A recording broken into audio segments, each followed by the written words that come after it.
Hi, good morning, everyone. Welcome and thank you for joining us in this morning for Rex Education's book launch and webinar for the General Education and Criminology programs. My name is Albert and I'll be your host for today. Just so you know, this event is being streamed in 3 different platforms. So to our audiences in Facebook, YouTube, and our participants in Zoom, hello, good morning, and thank you for being with us in this learning event. Let us know how you feel by reacting or commenting in our live streams. I hope everyone is fully awake right now and excited because we are very excited to start with the learning. But before we do that, let us first open the program with a prayer to be followed shortly by the singing of the national anthem.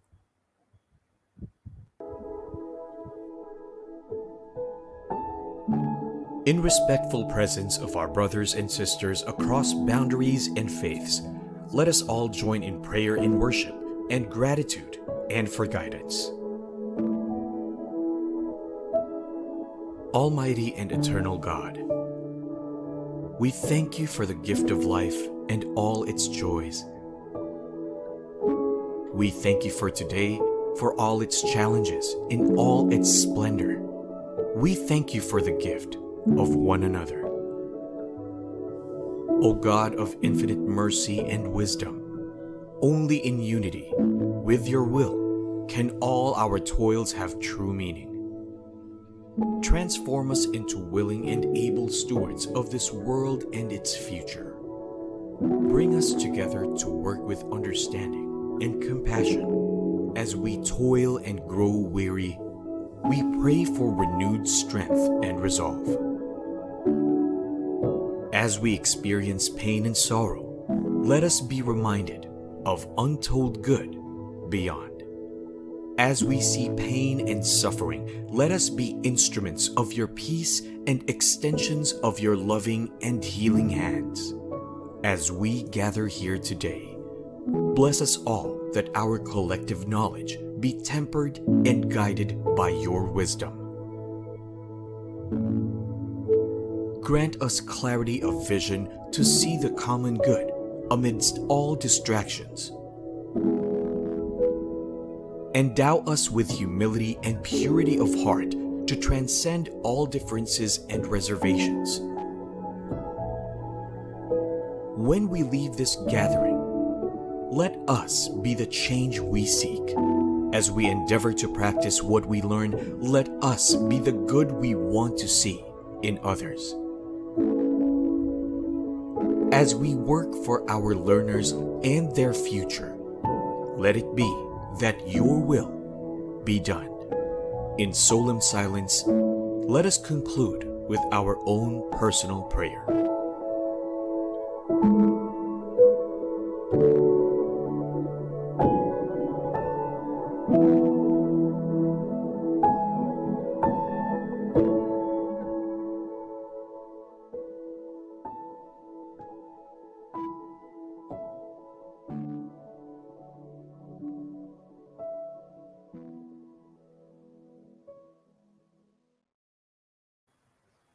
Mga kababayan, ang pambansang awit ng Pilipinas.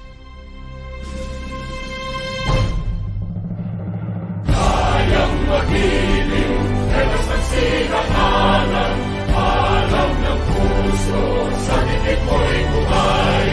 Lupang hinirang, tuyag ka ng mag-ibig, sa manlulupin, di ka pasisingil, sa nagagang tutok sa simoy at sa langit mong pagaw, ay hinatang tulad, awit sa paglayang minamahal, ang isang ng matawad ko'y tagumpay na nag-iibig, ang bituin at araw niya kailan pamay di magtitinig, lumang ang araw ng walang pagsinta, buhay langit sa piling mo.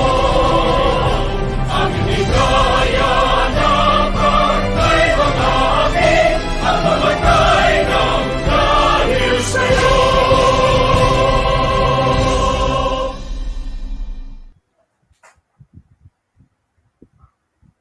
Good morning once again, our dear partners in learning. This year is a big year for Rex, and we are very happy to be able to share this milestone with you as we continue to serve you as the new, bigger, and better Rex Education.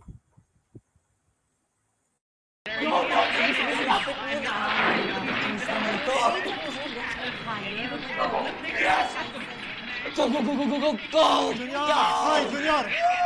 Junior! And then, Di ba may assignment ka na dapat ipasa ngayong hapon? Ako muna dyan, hoy! Ako muna. Sige na. Nagsisimula na yung basketball. Yan! Ano ba, Junior? Umayos ka na! Huwag ka nang pahara-hara dyan! non-excuse ha. Oh, nabasa ko na yung case study. Nakikita nyo, may meeting ako dito. Nakakahiya. Ito, sa revised penal code. Tumahimik kayo dyan! Hoy! Sige, hindi na tayo maabot. Doon ka na. Sana na. Okay ka lang? Pipi, Bakit? Tamad ka ba? Bakit di mo nagagawa assignment mo? Nagsasabi sa amin, kukopya ka lang eh. Ano nangyari, anak? Anak, ano nangyari sa'yo?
All right, now to tell us more about Rex Education and to officially open today's event, let us hear from Rex Education's Chief External Affairs Officer, Ms. Danda Crimelda Buhain. Good morning, fellow educampions. I am truly honored to represent Rex Education in today's book launch and webinar for General Education and Criminology. Our transformation from what we know as Rex Bookstore to Rex Education mirrors our growth from publishing books to going where the learners are. Today, we are producing educational materials in different media and services to address every lifelong learner's ever-growing and changing needs in the 21st century. For more than 70 years now, Rex has remained relentless in its duty to assist all education duty bearers to rise to the task of nation building. As we continue to overcome the challenges of this new normal, we'll also continue bringing duty bearers together to champion education. Empowering ourselves to empower others, ensuring that we all respect, protect, and fulfill every learner's right to quality education. This is what makes every one of us a true educampion. In today's evolving hybrid and flexible learning environments, or hyflex, as we now know it, maximizing student engagement is crucial. The question then is, how do we keep every criminology and general education student engaged, interested, challenged, and true agents of their own learning? We are honored to have with us Dr. Ronnie V. Amorado, Senior Vice President for Academic Affairs at the University of Mindanao, to impart strategies and opportunities on how we can keep student engagement up in a high-flex setup. He will also share various tried and tested learning solutions that can foster skills development while leveraging technology available in our schools. We will also be joined today by our dear authors from the Criminology and General Education program, Professor John Lee Candelaria, Judge Lady Ivy Vanity D. Velasco, Attorney Renato M. Abastillas Jr., Professor Eden Joy Alata. Thank you, dear authors, for lending us your time and wisdom. To all our students here, especially the criminology students, you are the future ambassadors of peace and order. We hope that our speakers today inspire you to become competent and morally upright agents of the law who will champion the next generation of students and all lifelong learners. Together, let us say yes to learning, para sa bata, para sa mamamayan, para sa bayan. May we all have a blessed and learning-filled event today. Thank you and good morning. Thank you very much, Ms. Danda, for that very warm, welcoming remarks. Before we officially introduce our speaker, let me share first a few reminders for everyone. To all our Zoom participants, for the pre-draw of our raffle, please make sure that you change your names in Zoom to your real name, meaning the name you used during the registration proper. Now, to all the participants for today, to receive an e-certificate, you must accomplish the feedback form to be shared later before we end the program. So please stay with us until around 12 noon today. We will entertain up to 5 questions to our main speakers or address to our main speakers, while we will be entertaining only 3 questions to each of our author presenters. So you better ready your questions for later. Just please comment your questions in the Facebook Live or in the YouTube stream comment section, and or in the chat box for our Zoom participants. We will read your questions every after each presenter. All right, so as we mentioned, or as mentioned by Ms. Danda earlier, in today's evolving hybrid and flexible learning environments, or shall we say high flex as we all know it, maximizing student engagement is very crucial. This question now, or the question now is, how do we keep every general education and criminology student engaged, interested, and challenged in online learning? Okay, so our guest speaker for today will help us address this question by sharing his expertise. Aside from that, With the book launches and mini lectures of our Rex Education authors that will happen shortly, we will see how Rex Education's various learning solutions can foster skills development, interconnect with, and can be leveraged using technology. So, without further ado, ladies and gentlemen, let me introduce our guest speaker for today. Our guest speaker is a passionate researcher and a prolific literateur, an award winning book author, and an unconventional academic.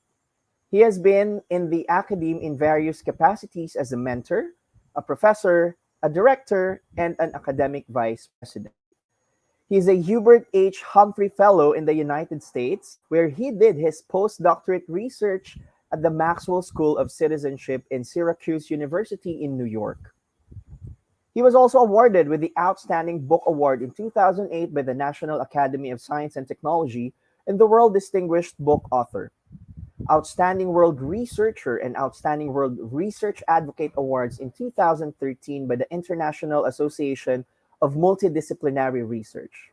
In 2015, he was awarded the Best Asian Book for Teaching Research by the Asian Society of Teachers of Research. Now, because of this, he accumulated scholarly work for the past 2 decades. Our author was conferred with 2019 Leaders and Achievers of Davao or LEAD Award in the field of academic development. So everyone, please send your love reactions and let us all warmly welcome our guest speaker for today, the Vice President for Academic Affairs at the University of Mindanao, Dr. Ronnie V. Amorado. Hello and good morning, Dr. Ronnie. Thank you for the introduction. So let's get right into our topic. Let me share my screen. Okay. We we know of the COVID pandemic health crisis declared in 2020, early 2020, and we are now in 2022, almost 2 years, more or less. And after 2 years, there are now emerging opportunities and constraints of distance education and remote teaching and learning among the Philippine schools. But specifically for our topic today, let us see what are these opportunities and constraints and their implications to promote and sustain our active and meaningful participation in blended learning. uh, just a quick scan of distance learning, it actually started in 1700s to 1800s as part of the correspondence education in the US and later on used during the World War II. It was only in 1970s and 80s wherein distance learning or online learning was started to use in application for education, and then it developed so on and so forth. Actually, during the first pandemic, no, there was also some use of the distance education. During the swine flu fever, the online education was also used, and this time during the COVID-19 pandemic, online education was again revived. Okay, so just a quick of the timeline of the history of distance learning. Online education is already poised to be $100 billion global industry in 2015, and just imagine how it is growing in 2022 for online learning. In the Philippines, distance education is also known as remote and virtual flexible learning. Now we are developing this concept of hyflex, which is used interchangeably with remote teaching and learning, and the concepts, frameworks, and regulations for these are all laid down in the Public Act 10650 of 2014, also known as the Open Distance Learning Act. It is defined by law as referring to the mode of learning in which students and teachers are physically separated from each other. It is student-centered, guided, independent study, making use of well-studied teaching and learning pedagogies to deliver well-designed learning materials in various media. It is also sometimes described as flexible learning or HyFlex and distributed learning. Commission on Higher Education also describes it as a mode of instructional delivery where the teacher and the learner are separated in time and space, and instruction is delivered through specially designed materials and methods using appropriate technologies and supported by organizational and administrative structures and arrangements. And if you go deeper to the context of different or various flexible learning for emerging features are very distinct. No? The so-called 4 Ps, no? The place, the pace, the process, and the products, including learning management systems. So, as according to CHED, this is the design and delivery of programs, courses, and learning interventions that address learners' unique needs in terms of the 4 Ps: the place, the pace, the process, and the products of learning. It involves the use of digital and non-digital technology and covers both face-to-face in-person learning or out-of-the-classroom learning modes of delivery. It ensures the continuity of inclusive and accessible education when the use of traditional modes of teaching is not feasible, as in the occurrence of national emergencies like the COVID virus pandemic. The Southeast Asian Ministers of Educational Organization defines flexible learning as a pedagogical approach allowing flexibility of time, place, and audience, including but not solely focused on the use of technology. Although it commonly uses the delivery methods of distance learning or distance education and facilities of education technology, this may vary depending on the levels of technology, availability of devices, internet connectivity, level of digital literacy, and approaches. Closely resembling and described as flexible learning, the so-called blended learning is also generally used, no? And it is defined as a learning process using various pedagogical and delivery options. Blended learning systems refer to the combination of F2F or face-to-face instruction with computer-mediated instruction. It signifies a wide range of possibilities by combining internet and digital media with established classroom forms that require the physical co-presence of teacher and students. Given all of those contexts and the concepts and even laws, no, and regulations through the CHED memorandum orders, there are now several emerging learning modalities. Okay, of course we know of the residential learning, which is the traditional face-to-face learning in campus or off campus, and the rest belongs to the so-called distance education learning, which include the online learning, which is using learning via the internet, or technology-aided learning, learning with the use of electronic and digital technology, or remote learning, which is learning from afar, normally physically distant, or blended learning, which is learning combining two or more types of learning, normally residential and online. We also have virtual learning, okay, which is learning by simulation, as if like what is real. For example, virtual class, virtual meeting, virtual demonstration, virtual lab. Okay. We also have flexible learning, which is learning with flexibility in teaching learning activities, but also in delivery modes. And then distance learning, which is learning other than residential or face-to-face mode, no? Learning in different time and space. And lastly, the hybrid learning is a combination, okay, of two or more types of digital and online learning with value adding or combining with other blends. Okay, we also call them blenders. Now, these concepts of learning or various modalities of learning have always been used interchangeably, although they are distinct from one another. But because they are used interchangeably, some principles are now emerging. Okay, now according to CHED in the CMO number 4, okay, wherein all schools are asked to provide or to design the so-called learning continuity plan, okay, we have to establish the so-called blended learning, okay, distance education learning, remote teaching learning, flexible learning. Others will now call it hyflex, okay, but basically using all of the modalities. So basically, the traditional one is the residential F2F, and all the rest belong to the so-called realm of remote learning or distance education. Okay, and the basic application will include all the different types of learning, including learning, online learning, electronic learning, mobile learning, broadcast learning, or career learning, okay, or modular learning. Now, we are now entering the post-pandemic era, okay, and then all schools are now gradually starting to go back to residential face-to-face learning. And the principles now, after 2 years, will now include the following concepts. Of course, we are all familiar with synchronous learning and asynchronous learning. They all became popular during the pandemic period. Just a quick review. Synchronous learning is learning simultaneously together, learning at the same time, but different learning environments, not just in terms of the place. But asynchronous learning is learning in different time and learning environment, not just the space. So, in terms of pedagogical application or principles, and to some, this also offer some dilemmas. No? Not all remote are online.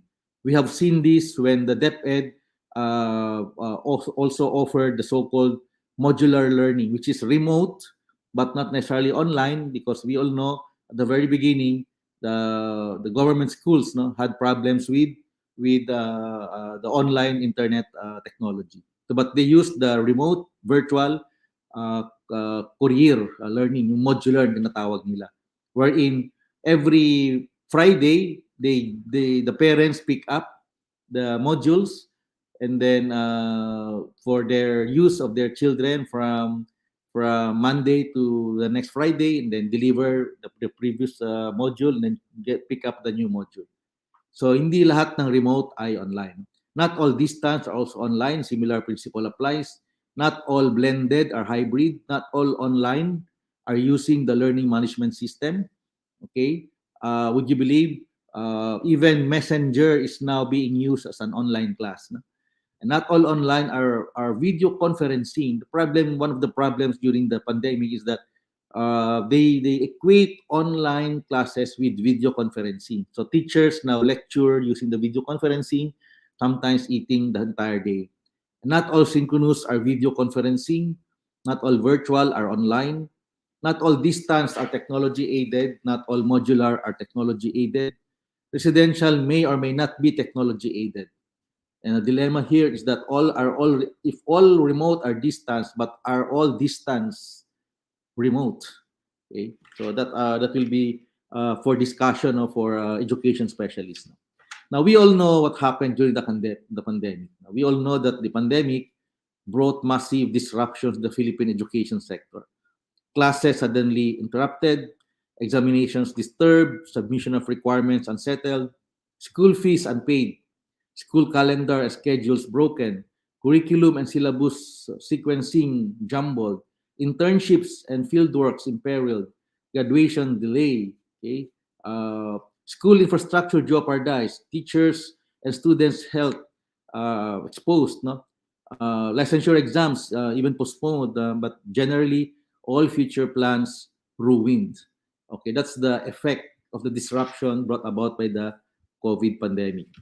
But because of the COVID-19 pandemic, the CHED came out with a series of COVID advisories, okay, with the Department of Health and the IATF, and a CMO or CHED Memorandum Order on remote teaching and learning, mandating all Philippine schools, higher education institutions to temporarily shift and immediately shift to a flexible and blended learning in order to comply with the emergency health safety protocols enforced by the Philippine government.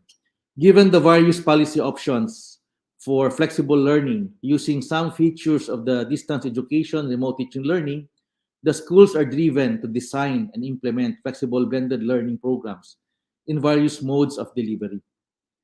Okay, but because of the Republic Act before the pandemic, only University of the Philippines Open University, okay, which is based in Los Baños, is accredited or designated as a DE institution or distance education institution.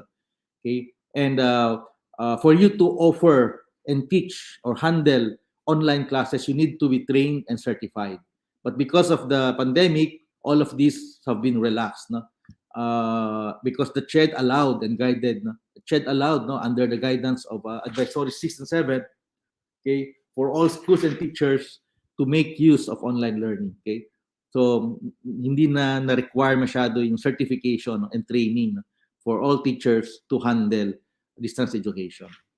Now, what are the other emerging opportunities, okay, in terms of implementation? We have to embrace, okay, the change, as change brings opportunity, according to this author Nido Cobain. Because of our learning continuity plan, the schools, especially private higher education institutions, need to operate in order to survive. The students also need to continue to learn to prevent stunting of growth. Okay, LCP or Learning Continuity Plan, as required by CHED CMO number 4, are two-pronged. They are aimed okay, with two twin objectives: for students and teachers to continue to learn, to prevent learning impediment or learning loss or growth stunting, and for the schools, okay, especially the private schools, which need to operate in order to survive. Okay, SUCs and public schools are not affected by this because their salaries, their budget are ensured by the General Appropriations Act. But private schools are doubly jeopardized because they are dependent on enrollment population for the tuition fee increases. Okay, to the learning continuity plan. So in terms of uh, other emerging opportunities, no, the COVID pandemic provided opportunity to learn for the schools and students and all the stakeholders to learn and catch up with educational technology. Okay, and then through the online classes, the distance education and RTL in the Philippines, okay, is being developed or enhanced. No, it could pave the way for the perfection of the so-called massive open online courses or MOOCs in the country. Okay, similar with Coursera or similar with the UPOU distance education programs. But the most popular here is the Coursera, even Udemy. No? So these are using the MOOCs. No? So if we are able to implement perfectly the online classes, no, we are already exposed, no, and predisposed to using online classes. We are enhancing the implementation of DERTL and eventually to the perfection of the MOOCs. Okay, because of the online classes, okay, we are now opening the so-called borderless education, meaning the seamless online learning without being constrained in physical space. Take note, no? You can be coming from different far-flung areas, no? Even in other regions, even outside of the country. Okay, we are not anymore constrained, okay, with physical barriers. And online learning at home enhances family cohesion despite the destruction of social capital in schools. Yes, social interaction among students in school, okay, was stopped, but family cohesion was also promoted and exposed, no, encouraged, no, and the parents are also getting involved or engaged in online education of their children. Now, corollary to the opportunities are also constraints. Okay, nothing enters the life of mortals without a curse, according to the philosopher Sophocles. No, it is true that we have opportunities, okay, emerging from the implementation of the distance education and remote teaching learning, even in hyflex. Okay, but there are more challenges, even problems, okay, attendant extant to the implementation of the blended online learning. What are these problems? Okay, there are three major constraints: the so-called technology factor, teacher factor, cohort factor, meaning students. Okay, there are problems attendant to technology, to learning management system, most especially to the internet. There are problems attendant to teacher. Teachers are now doing other work other than attending to classes at home. Okay, teachers are moonlighting. Teachers are also not trained, no, in handling distance education. And of course, students, many of the students are not actually learning at home. I don't know, later on, I'd like to ask the criminology students, no? There's less learning at all because of the less interaction. And, and students tend to get lazy because the home environment is really different from school environment. And most especially, internet technology is very, very poor. It imperils the implementation of distance education and remote teaching and learning. But schools are forced to offer DERTL, no, programs, but teachers are not properly trained or certified in DERTL pedagogy. Okay, teachers that also treat online classes as fixed face-to-face classes through the use of video conferencing. Okay, you could imagine if a student has 6, 7 subjects in a day, and all of these teachers are using video conferencing. Practically speaking, the students will have to attend to video conferencing the whole day. Okay, it's just like watching movie or Netflix the whole day, and imagine the effect to our eyes and to our mental health. No? And students are also not prepared, no, for distance education. remote teaching learning mode. I would say many students are also not prepared in handling and attending to hyflex. Many demonstrated lack of self-governance and maturity for self-directed learning, and students' interaction is a serious collateral, okay, in online classes and affects students' learning. Now, there are also a lot of quality issues and technology issues attendant, no, or extant to quality online learning. And I think the HyFlex model needs also to take stock of these problems. Okay, are students really learning? Anecdotal evidence points to a lot of letdowns. Okay, employers and society at large may perceive graduates of online learning as unreliable or substandard, especially because the Philippines is still a very traditional residential F2F education. So imagine you are a medical student and you are a graduate of online era. The entire 4 years or 5 years of your medical training is through online. So, if ikaw yung pasyente, would you prefer a graduate of the online era na who has no experience at all in actual realities? Or our criminology students graduating and becoming to be a policeman, okay, or other law enforcement agent, for example, but who is only trained in the online era. No? Hirap-hirap siguro, no? No actual experience in handling, assembling, firing guns, for example. Okay? So difficult, no? Difficult. Many employers, no, will perceive graduates of online learning as unreliable or substandard. And the ERTL may be good in instructional delivery, but performance assessment is vulnerable to academic fraud. There have been a lot of anecdotal evidences pointing to the increase of cheating in online classes as compared to the pre-pandemic era. Okay? And the reliability and consistency of online technology affects learning. Now, during the pre-pandemic era, we already have this divide, but the pandemic really exacerbated these social divides. Okay, the so-called digital divide, connection divide, generational divide, and geographical divide, and finally the divide between the private and public schools. So digital divide, you will see students, even teachers and parents, no? The techie versus non-techie. The digital divide, those with access versus without access to technology. Connection divide, those with internet versus without internet connection. Another connection divide, those using Wi-Fi data versus mobile data. And many of our students are using smartphones, tablets, which are using mobile data. And mobile data can be tend to be very expensive, no? If used in online classes. We also have generational divide, the reading generation versus visual generation. Especially among the millennials, no? There's lesser reading, more visual. But online classes, because of the self-directed learning, students are expected to read more and more and more and more. Okay? And geographical divide, the urban versus far-flung areas, because the internet resources and facilities are very much concentrated in urban areas only. And the divide is only exacerbated between the private and public school, no? Especially in terms of technology. So these are the social divides that are being made worsened by the pandemic.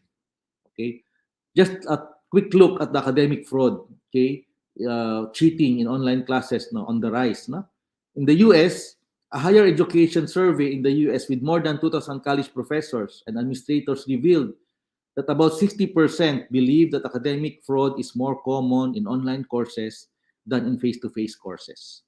Okay, another study also revealed, okay, 33% admit to cheating in online classes, 32% admit to cheating in live classrooms. Okay, and so on and so forth. Okay, another survey would show 76% said they copied text from somebody else's assignment. 29% admit to plagiarism from internet sources. 72% said they used mobile devices to cheat. Mobile devices are the favorites, no? Devices for cheating in online exams. And 42% said they purchased custom papers or essays online. And 28% said they paid for a service to take their online classes for them. In a McAfee study, 1 in 3 American students use mobile phones or other connected devices to cheat on exams. We don't have similar data in the Philippines yet, but there's an upcoming study on the different modes of cheating among Filipino students during online classes. Okay. Now, of course, we all know of the benefits of online education. No? The Philippine educational sector needs to mature and take stock of the benefits of online learning, distance education, remote teaching, learning, and online education. But we also need to cull lessons from this pandemic and prepare if another pandemic comes out. The schools and the parents need to invest in technology, while teachers and students need to be resilient and tech savvy. Okay? There's no other way. We have to prepare even beyond the COVID and prepare for another pandemic. Okay? In the 1980s, these two gurus of management, no? Dr. Nanus and Dr. Benis, already propounded that the world is a VUCA state. No? Volatility, uncertainty, complexity, ambiguity. No? We are in a VUCA state. But in 2020, the COVID pandemic only aggravates the VUCA world, okay, that we are now in. No?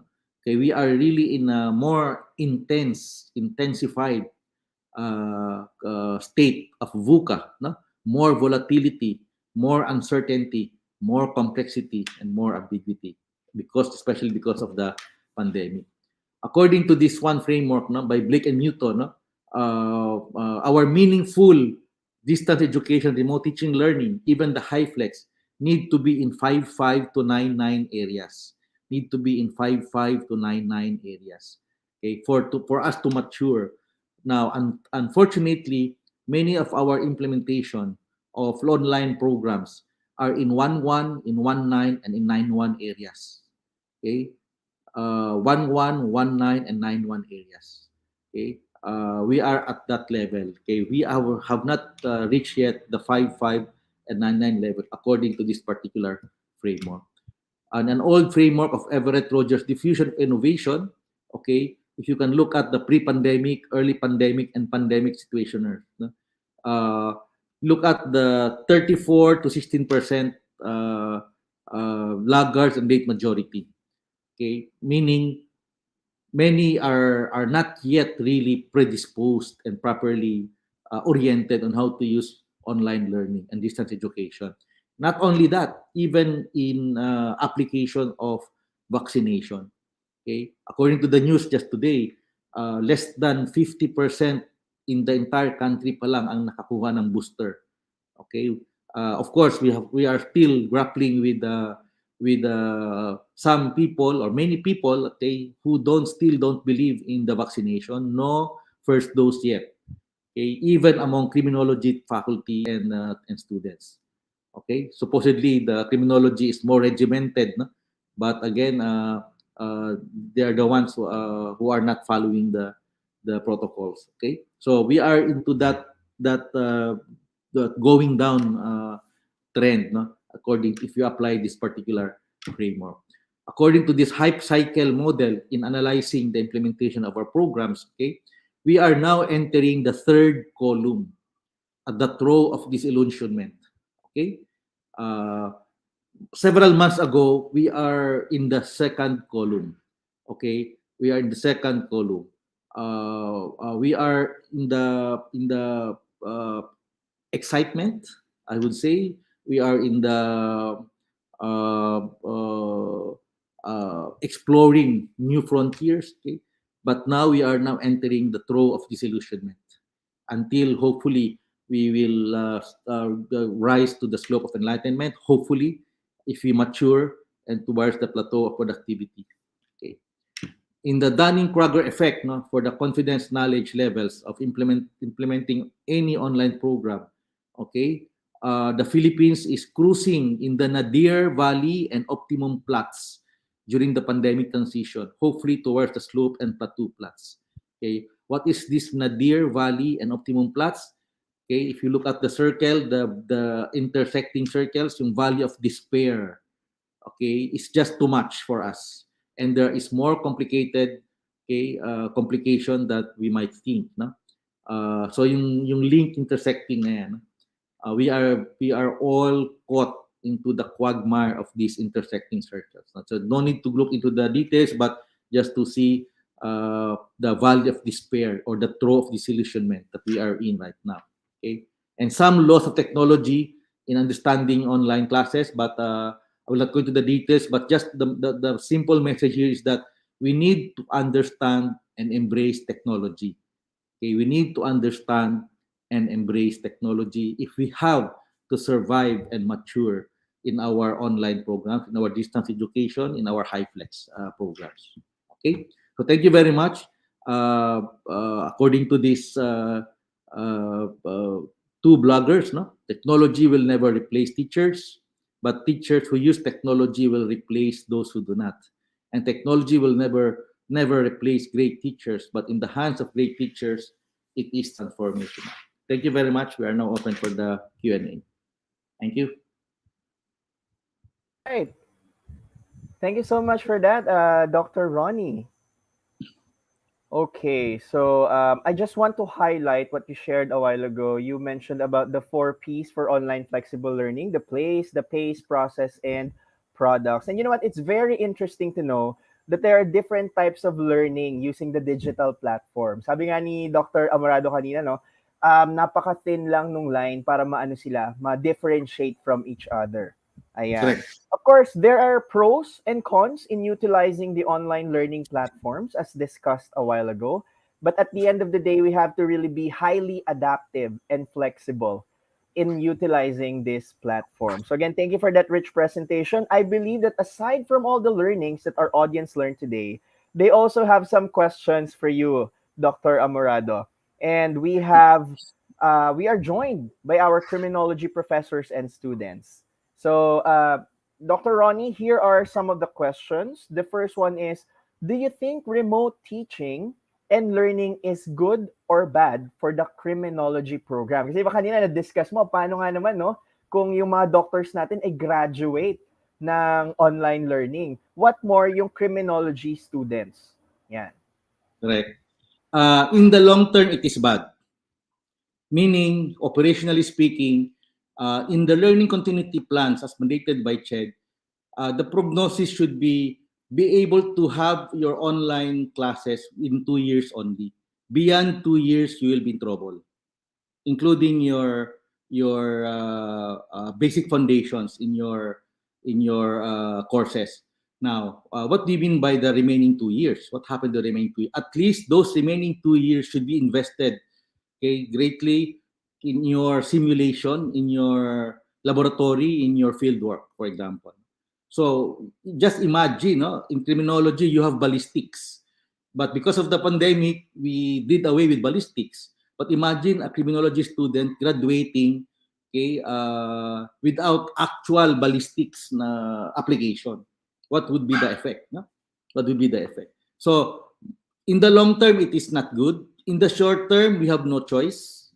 In the short term, just have to prepare our programs, our schools, and be creative in finding replacement and substitute. But you can only do that in 2 years' time. Even for schools, 2 years will be the threshold for survival. All right, thank you for that. So talagang limited lang dapat, no? Because tayo, iba-iba kasi tayo ng process of learning, Doc Amorado, no? Meron sa atin yung visual learners that they really Yes. have to see it in actual to really absorb the learning. All right, that's a very good point, Dr. Amorado. Now, for the second question, it says, all programs in higher education are affected with this transition. Totoo naman, no? But for the Yes. criminology program, where we know face-to-face interaction is really important, how is it affected by the issues that beset the remote teaching and learning? Yes. Number one dyan, yung mga assessments.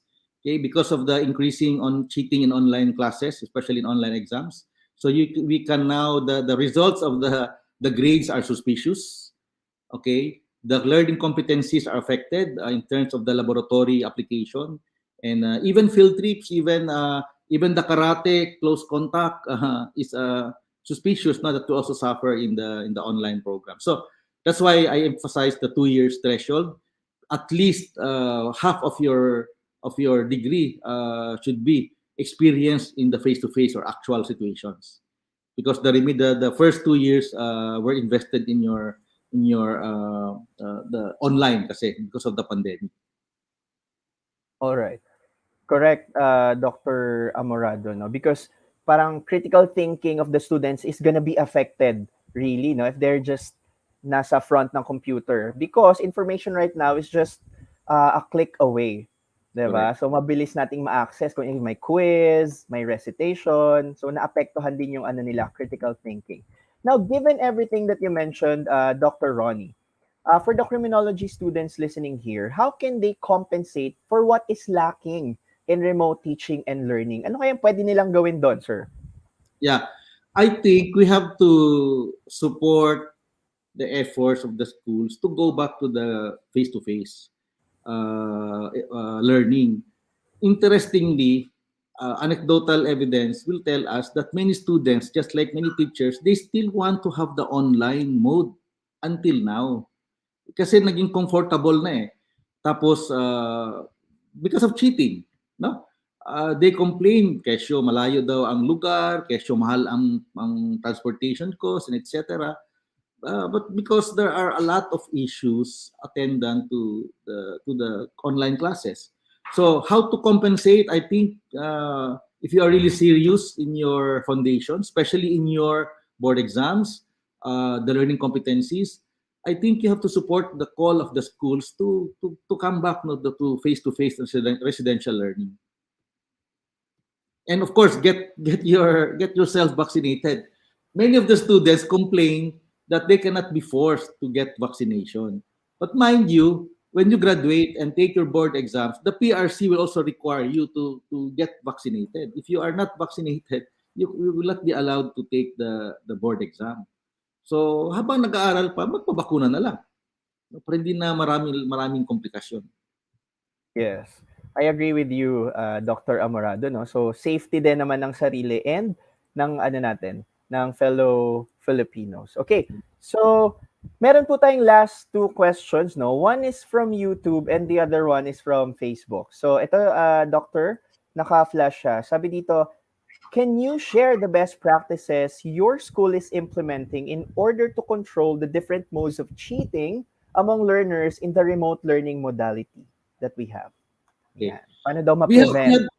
we have some attempts, and not only in my school, but even in other schools that we know of. No, we tried one because of the use of the learning management system.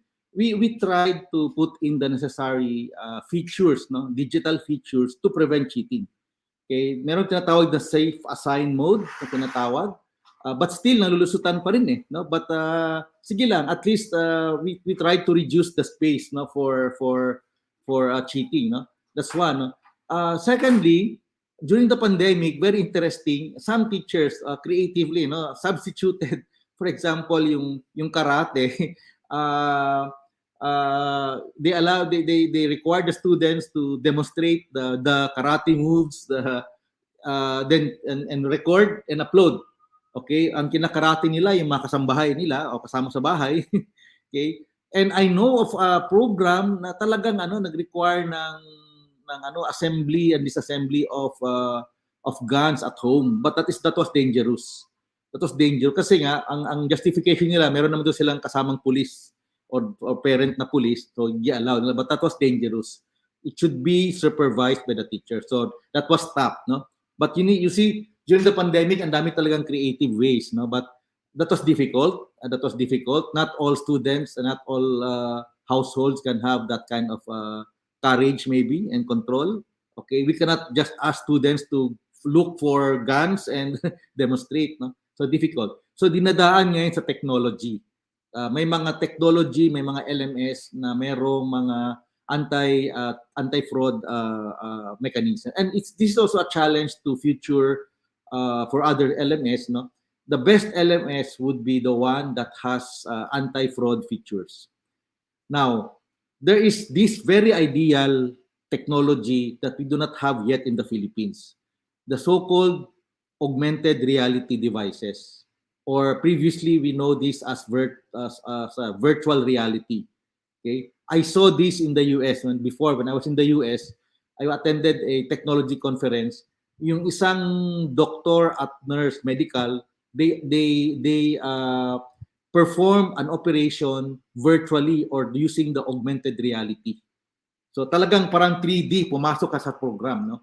But they're saying that for this technology to be efficient, you have to have first the actual concepts learned face to face. Okay? Now I remember Philippine Airlines or our training of our pilot, they train in face to face actual scenarios, no? In how to fly the plane, on how to what to do during emergencies, okay? But they also have their virtual modules, almost 1,000 potential crash scenarios.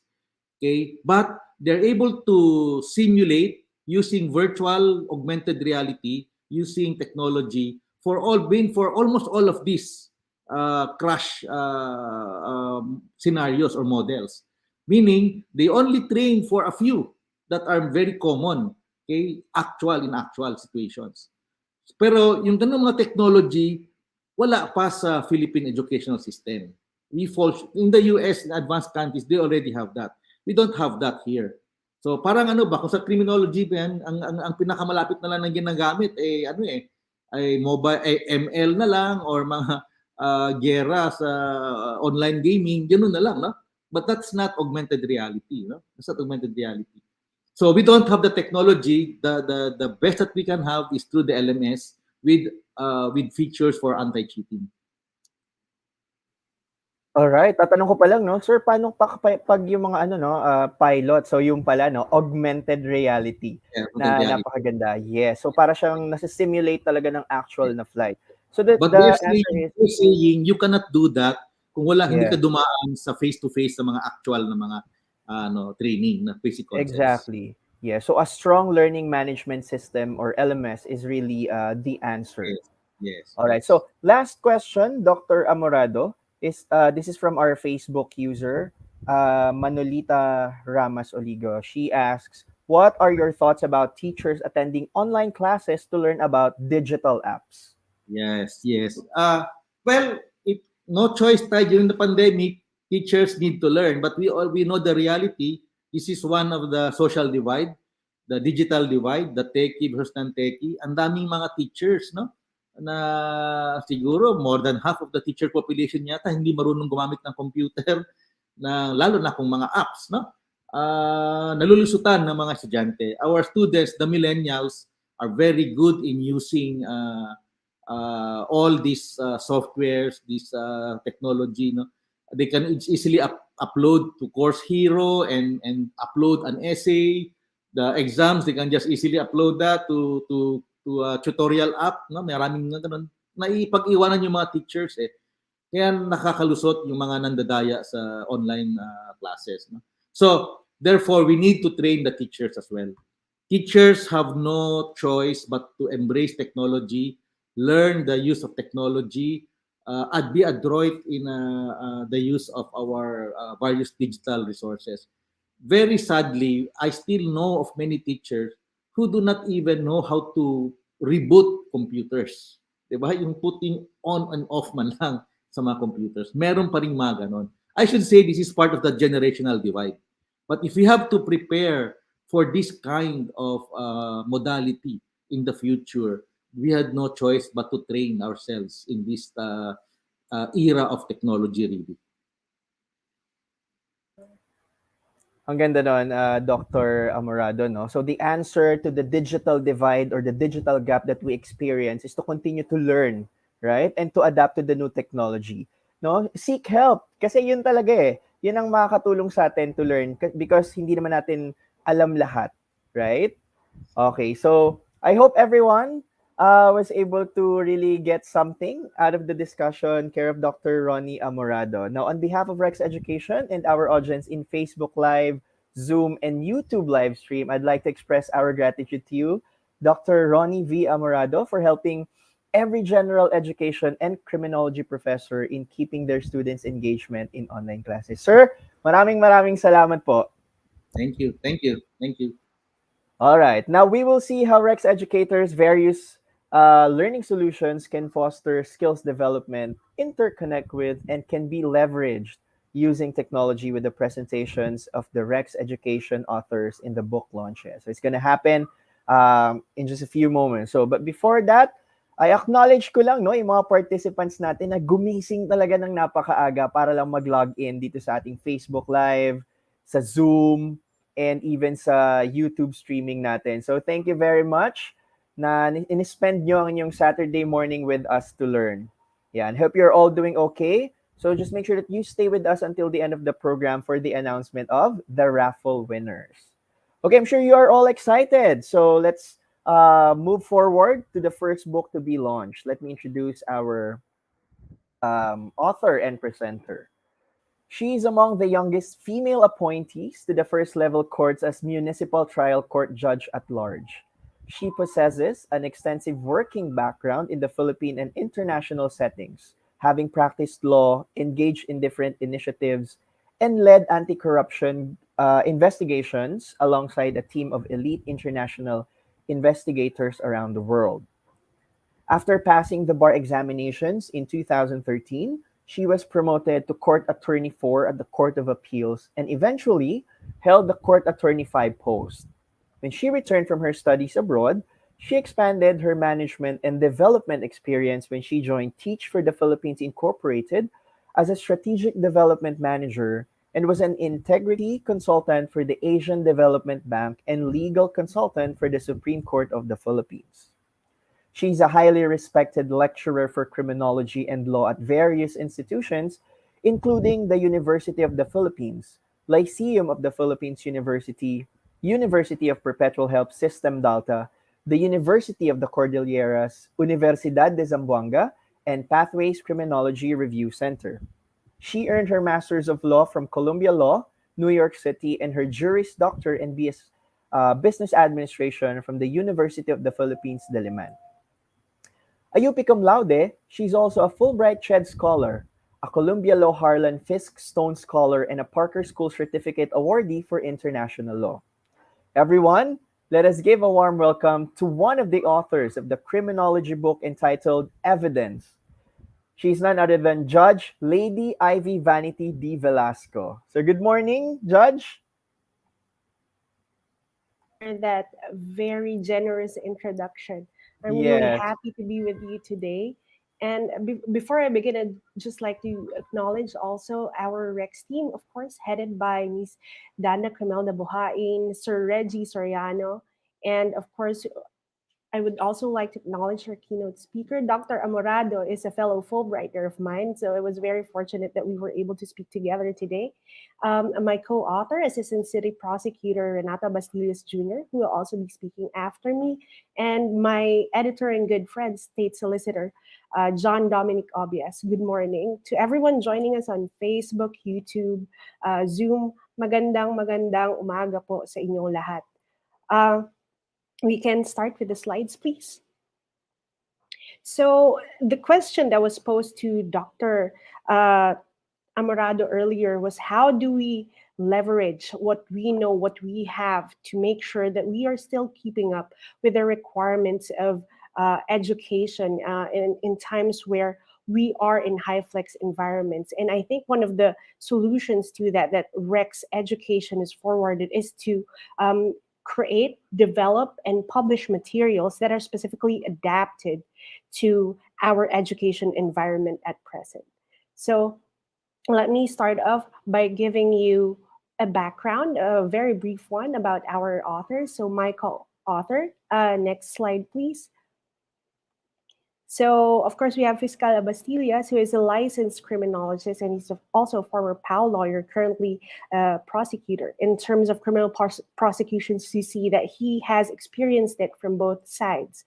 And I'm sure you'll get better acquainted with him in the next 30 minutes, as he will be speaking after me regarding his two other publications. Right now, I would also like to give you a very brief background about myself. Most of it, Albert has already shared, but next slide, please. Thank you. This is my bio note, which you will also find at the back cover of the book. Next slide, please. Just very briefly as well, these roles, I was court attorney, of course, under the excellent tutelage of Justice Nina Antonio Valenzuela. And then concurrently, I was then a law and criminology lecturer or reviewer. Um, and after I got my master's degree, I became an education strategist. So these roles that straddle law and education have really given me the opportunity um, to interface with learners and educators, and have given me familiarity with the teaching modes as well as the learning appreciation of students. When I became an international investigator with the Asian Development Bank, I spearheaded investigations and assessments for alleged violations all over the world, so across international jurisdictions. And now, as a trial court judge, I have been able to bring all those experiences, and as an author, of course, um, I apply those in the laws, the rules in my writing and about criminal prosecutions that come under my jurisdiction. So these experiences have also inspired me to write this book. And later on, I will elaborate on that. But for now, because we have limited time, next slide, please. I'd like to talk about the five main advantages of this book on evidence, which is particularly geared towards our learners in criminology and the allied disciplines. Next slide, please. So we have five main advantages. These are the book is, of course, up to date. It's organized in a topical manner. It's simplified. It's dynamic. It's practical. And, of course, it is adaptable to hyflex course designs. So these advantages are not just for the learners, but the instructors as well. So both Fiscal Abastillas and I are teachers, and I speak for myself. I understand the challenge of teaching, or what it's like to be tasked with the responsibility to educate our youth who will constitute our society, and how we pass on to them not only theoretical knowledge, but more importantly, our ethics and our discarte, or the skills that will be useful in our profession. Next slide, please. So let me elaborate on these features. So first, it's up to date. This book is updated to reflect the changes in to the rules on evidence. In 2019, the Supreme Court promulgated, approved the proposed amendments to the rules, and these became effective in May 2020. So what you will find in the book are the rules as amended, discussions on these amendments, and checks for learning based also on these amendments. But it also includes, in addition, it also includes relevant developments. So we have international and domestic sources for our laws. Next slide, please. So we have included those rules that were separately issued, and we have harmonized them with the amended rules. So some of these are what you see on the screen, and I'd like to highlight first the Apostle Convention, which is an international convention we have adopted in the Philippines. So in the book, we discuss what it's about, how it makes practice easier in terms of authenticating documentary evidence of foreign or international origin. And then, of course, we have a pretty good discussion on the laws and rules on evidence as applied in criminal cases involving illegal drugs. As a trial court judge, I have observed that a vast majority of our criminal prosecutions are drug related, and there's a good amount of police or investigative work that goes into that. Next slide, please. So the next is the way that we organized this book. I was very intentional on the structure of the book. So on the screen, you can see on your left how the rules on evidence are organized. So if you're already familiar with rules 128 to 134, you'll agree with me when I say that they were written to straddle the kinds of evidence and the stages of criminal prosecution back and forth. And most of the books or resources on evidence follow the sequence of the rules. So we took a different approach in this book. We grouped together topics that were closely related or pertain to a common stage in the course of a criminal prosecution. On the right side, You will notice how we go from introductions to main ideas and the overarching rules in chapters 1 and 2 to rules on specific kinds of evidence. So you have your object, your documentary, your testimonial evidence in chapters 3 to 5. Next slide, please. We believe that organizing the topics in this manner allow for a more holistic presentation uh, of the rules. We appreciate the details that make up the bigger concepts. So we structured it in such a way that we present the big ideas or the big concepts first, and after we've established that, we supply the details. In this way, we provide clarity and direction to the reader or the learner, and they know exactly where they are, where things fit in the grand scheme of things. Next slide, please. So the book, in this book, we have also, next slide, please, simplified the concepts by using accessible English or conversational English. I really believe that education is not a one-way stream. I learn from my students all the time. So knowledge does not only come from the instructor. Instead, it's a two-way conversation where we explore and we examine together, both instructors and students. This is why we make it relatable to both participants and why we use conversational English in the way that we wrote it. And speaking of relatability, this also applies to our examples and our tools. So we want to keep the students engaged, which is, of course, a challenge in a remote learning environment or a hybrid one. And so we use examples that come from references that they may have some familiarity with. I know for a fact that a lot of our youth today play mobile games, say Mobile Legends. And so that is something that they may be able to find in the book. And so we frame those examples, those references that they have some familiarity with using tools that aid the students in organizing their thoughts around a concept.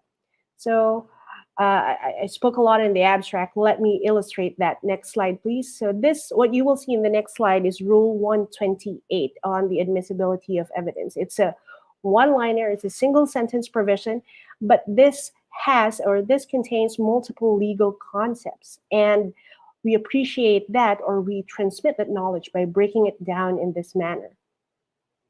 Next slide, please.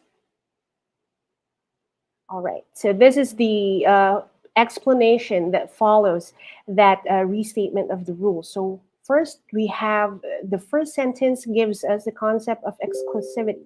So we say that rules, that evidence can be admissible, they can be inadmissible. So we introduce to the students how not all evidence or not all pieces of evidence will be accepted by the court. Now we go to the second sentence where we mention the criteria of relevance and competence. So we elaborate this later on, but here we already foreshadow it and introduce it as a second concept. And then lastly, we talk about the concept of consequence. In this example, what is allowed or admissible will be used in the judgment, and what is not allowed or inadmissible will not be used by the judge in making the decision. Next slide, please. Here is another illustration, this time on analysis tools. So this table will allow students to distinguish between ultimate facts and evidentiary facts. It's a forcing mechanism that trains students to think in a step-by-step manner in analyzing a given set of facts. First, by having them enumerate the elements of the crime. In this case, it's direct bribery. Second, by identifying the ultimate facts that correspond to those elements. And third, by identifying the evidentiary facts that support the ultimate facts. So in this example, the second element is the receipt of the bribe. The ultimate fact is that in the given set of facts, Richard, who is a traffic enforcer, received a 500 peso bill from a motorist. And the evidentiary fact is that Richard took the bill, slipped it in his ticket pad. So after that, the instructors can get creative and ask the students to identify the pieces of evidence. So you may have the bills marked bill a smart money. You can have a CCTV footage or the dash cam footage or the testimony of the complaining witness. So this way, the students, the way that the students think or analyze is guided and it's structured. Next slide, please. The book is also a very practical. To a large degree, the perspective we use is that for police work. So we go beyond what would be relevant for legal work. For instance, we provide examples of forms used in investigation and discuss how evidence should be collected and handled. Um, Next slide, please. In this slide, you'll see how we present the concept of marking evidence in drug cases.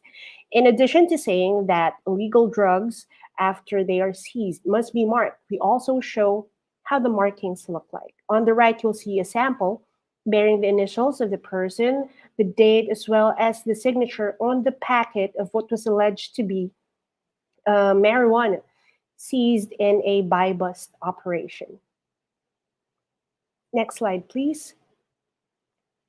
And again, bringing this, connecting this with our earlier keynote speech, this book has been adapted for hyflex course designs. I personally have a deep appreciation for the hyflex model because even before the pandemic, I was already employing a version of this model. So I was teaching in law school in Adamson back then, and the traffic in Manila, in Metro Manila, was atrocious. So in order to save time in the commute, not just for myself, but for my students as well who were working, I was conducting some of my classes online via Zoom. So when I started this project, I had this in mind, and I was very conscious on how it can be used with flexibility. The book can be used with flexibility across classes that are in person, remote, or a combination of both. So because this book is built or adapted for hybrid flexibility, it promotes learner choice, which means that students can choose how to engage and how to participate, whether it's synchronous or asynchronous, in person or remote. There is equivalence, or the learning outcomes will be the same across the modes of delivery. It is reusable in the sense that the tools, the activities, whatever the artifacts of learning are, these are provided and they can be reused in other modes and can be made available online.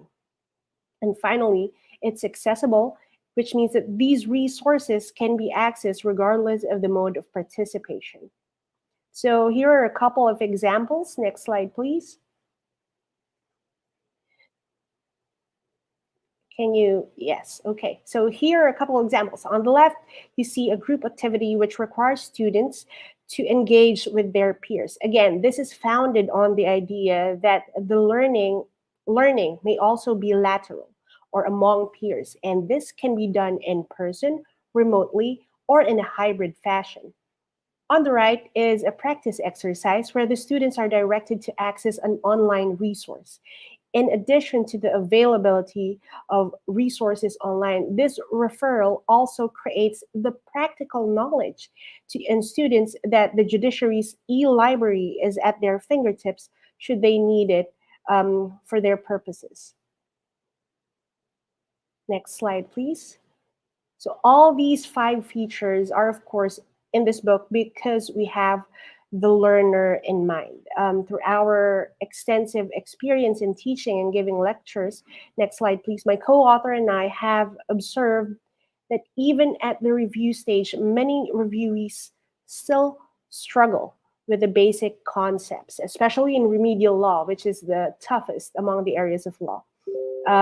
One potential reason for this is there is a lack or a scarcity of resources that specifically cater to the niche audience of criminal justice and related disciplines.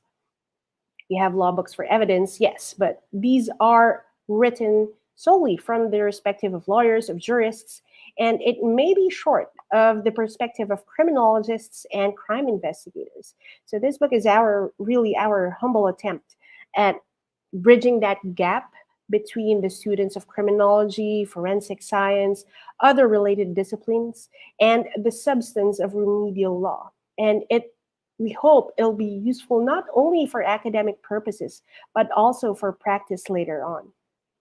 Um, we hope that since we tailor fitted the contents and the approach that we took, it will help them prepare for the licensure examinations and equip them for their future roles in law enforcement. We also, of course, have the teachers in mind. Teachers face, again, the unique challenge in these times to get creative, to make sure that the ways that they are delivering learning are landing, whether it's across a screen or in person. So I think we have included the professor's kit for this, and we hope that the tips that we put in there, the other tools that are there, can also be helpful in the delivery of evidence as a subject. Next slide, please. Right. I told you I will let you know about my inspiration for writing this book. And really, it's that. And also, when back in UP Law, we have what we call the grand manner. It is a quote by Justice Oliver Wendell Holmes. And it goes, "The business of law school is not sufficiently described when you merely say that it is to teach law or make lawyers. It is to teach law in the grand manner and to make great lawyers." I don't really see how this could not be applied across all disciplines. As educators, we want to be able to teach whatever discipline it is, whatever field it is, in the grand manner, because we want the best education for our future professionals, especially our criminologists and our forensic scientists who have a lot to do. I'll take on a lot of great work for making sure that our justice system functions effectively and efficiently. We do not want to function in silos.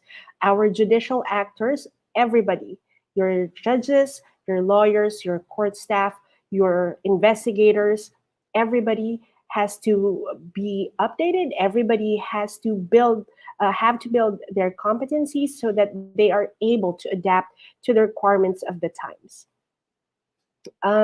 Next slide, please. At syempre po, ito ay, yan, next slide please. Ginagawa natin. Lagi po ang ating inspirasyon ay ito ay para sa bata, para sa ating mga mamamayan, at para syempre sa ating bayan. Thank you. That is the end of my presentation. I will now turn it back to Albert for any questions that we may have from the audience. Lady, thank you very much, no? Kasi ako, even if I'm not a criminology major, I'm very enticed to really read your book based on your discussion, because as I viewed it, the way the book that is structured is like an inverted triangle where the general or the broad ideas are being narrowed down to the specifics, because we need to give first the picture or the status quo to give context of what we're going to present. And another good thing is that the use of words, making sure it's easily understood by the readers and they can easily relate to it. Ayan. So again, it is powered by learner choice, equivalence, it's reusable, and very accessible. All right. Now, I believe, Judge, we have a few questions. Okay. Yes, So please. the first question is, how did you structure the discussion of concepts in your book? Yan po. Thank you for that excellent question. So the way that I talked extensively about how we were very intentional about the structure, the way that we did it for the discussion is that we put in the rule first. So kung ano po ang nakasulat sa rules of court, yun po ang nauuna. And then we follow that up with an explanation of what the rules mean, the overview of that rule. And then we supplement that with a restatement. So we try to do it again in simple terms. We restate it in simple terms. And then we provide examples. So these examples and these exercises allow the readers to apply what they have learned in specific facts or in specific situations. And after that, we, of course, have also structured our checks for learning or checks for understanding. So there are when you have an education background, you understand that at the lowest level there's a recall. You want to check if they remember it, the students remember what you have thought, and then on the other end you have the check for whether they actually comprehend it and can apply the concepts that they have learned. So there. Alright. So talagang ano 'no, parang step by step siya for the readers para talagang mag-grasp nila yung lesson. Okay. Yes. So you mentioned about activities and exercises. I'm sure there are a lot no in the book. So Judge, ano po ba yung mga pwede nilang i-expect no na activities and exercises in your book? Again, thank you for that question. So we have a variety. We have the traditional ones, so you can expect a true or false, a multiple choice, a fill in the blank. So you have all of those traditional ones, and then we have ones that require us to connect as people. So the one example that I showed you earlier, the group activity, where you have to talk with your peers. You also have some research activity. So we also want our students to be able to have that research skill, because it's also a step towards inducing self-initiated learning, right? So we have that, and then there's also a bunch of activities that are online or that will require the use or the reference to popular culture, because we want to keep the students engaged. Yes, and that's really very good to know. All right. So, last question, Judge, is what teaching tools are included or recommended? Yan. Uh, in our kit, we highly recommend the use of online resources, because these resources may be accessed wherever you are remotely, right? And we also included decks. So we have for every lesson a deck on the professors can use when they are presenting the lesson to the students. We also recommend like Dr. Amorado said, there is no substitute for some things that have to be done in person. So we also recommend sitting in criminal trials or going on an educational trip and say in your local police station, just to be familiar with what is going on there. All right. So, thank you very much, Judge Lady Ivy Vanity Velasco. And again, congratulations to your book, ma'am. Thank you. Thank you so much, Albert. Pleasure All to be right. here. Sorry, before you let me go, can I just acknowledge a few people, Sure. the Rex team? So thank you again to Roxanne Talavera, Angel Liwanag, and of course, Jonah Abitona. I'd also like my family, my friends are also tuned in. So a particular shout out to my sister and to William. Thank you so much for your support. All of the members of the bench and the bar who are tuned in, my fellow Fulbrighters who are there, thank you so much. Ayan, napakadaming fans ni Judge Ivy na deserve naman talaga. Thank you again, Judge. Okay, on to our next books. Ladies and gentlemen, let me now introduce our next author and presenter. So, our next author and presenter obtained his baccalaureate degree in criminology from the Philippine College of Criminology. He also obtained his Juris Doctor degree from the University of Santo Tomas Faculty of Civil Law as a Club Bulakenyo Foundation Scholar.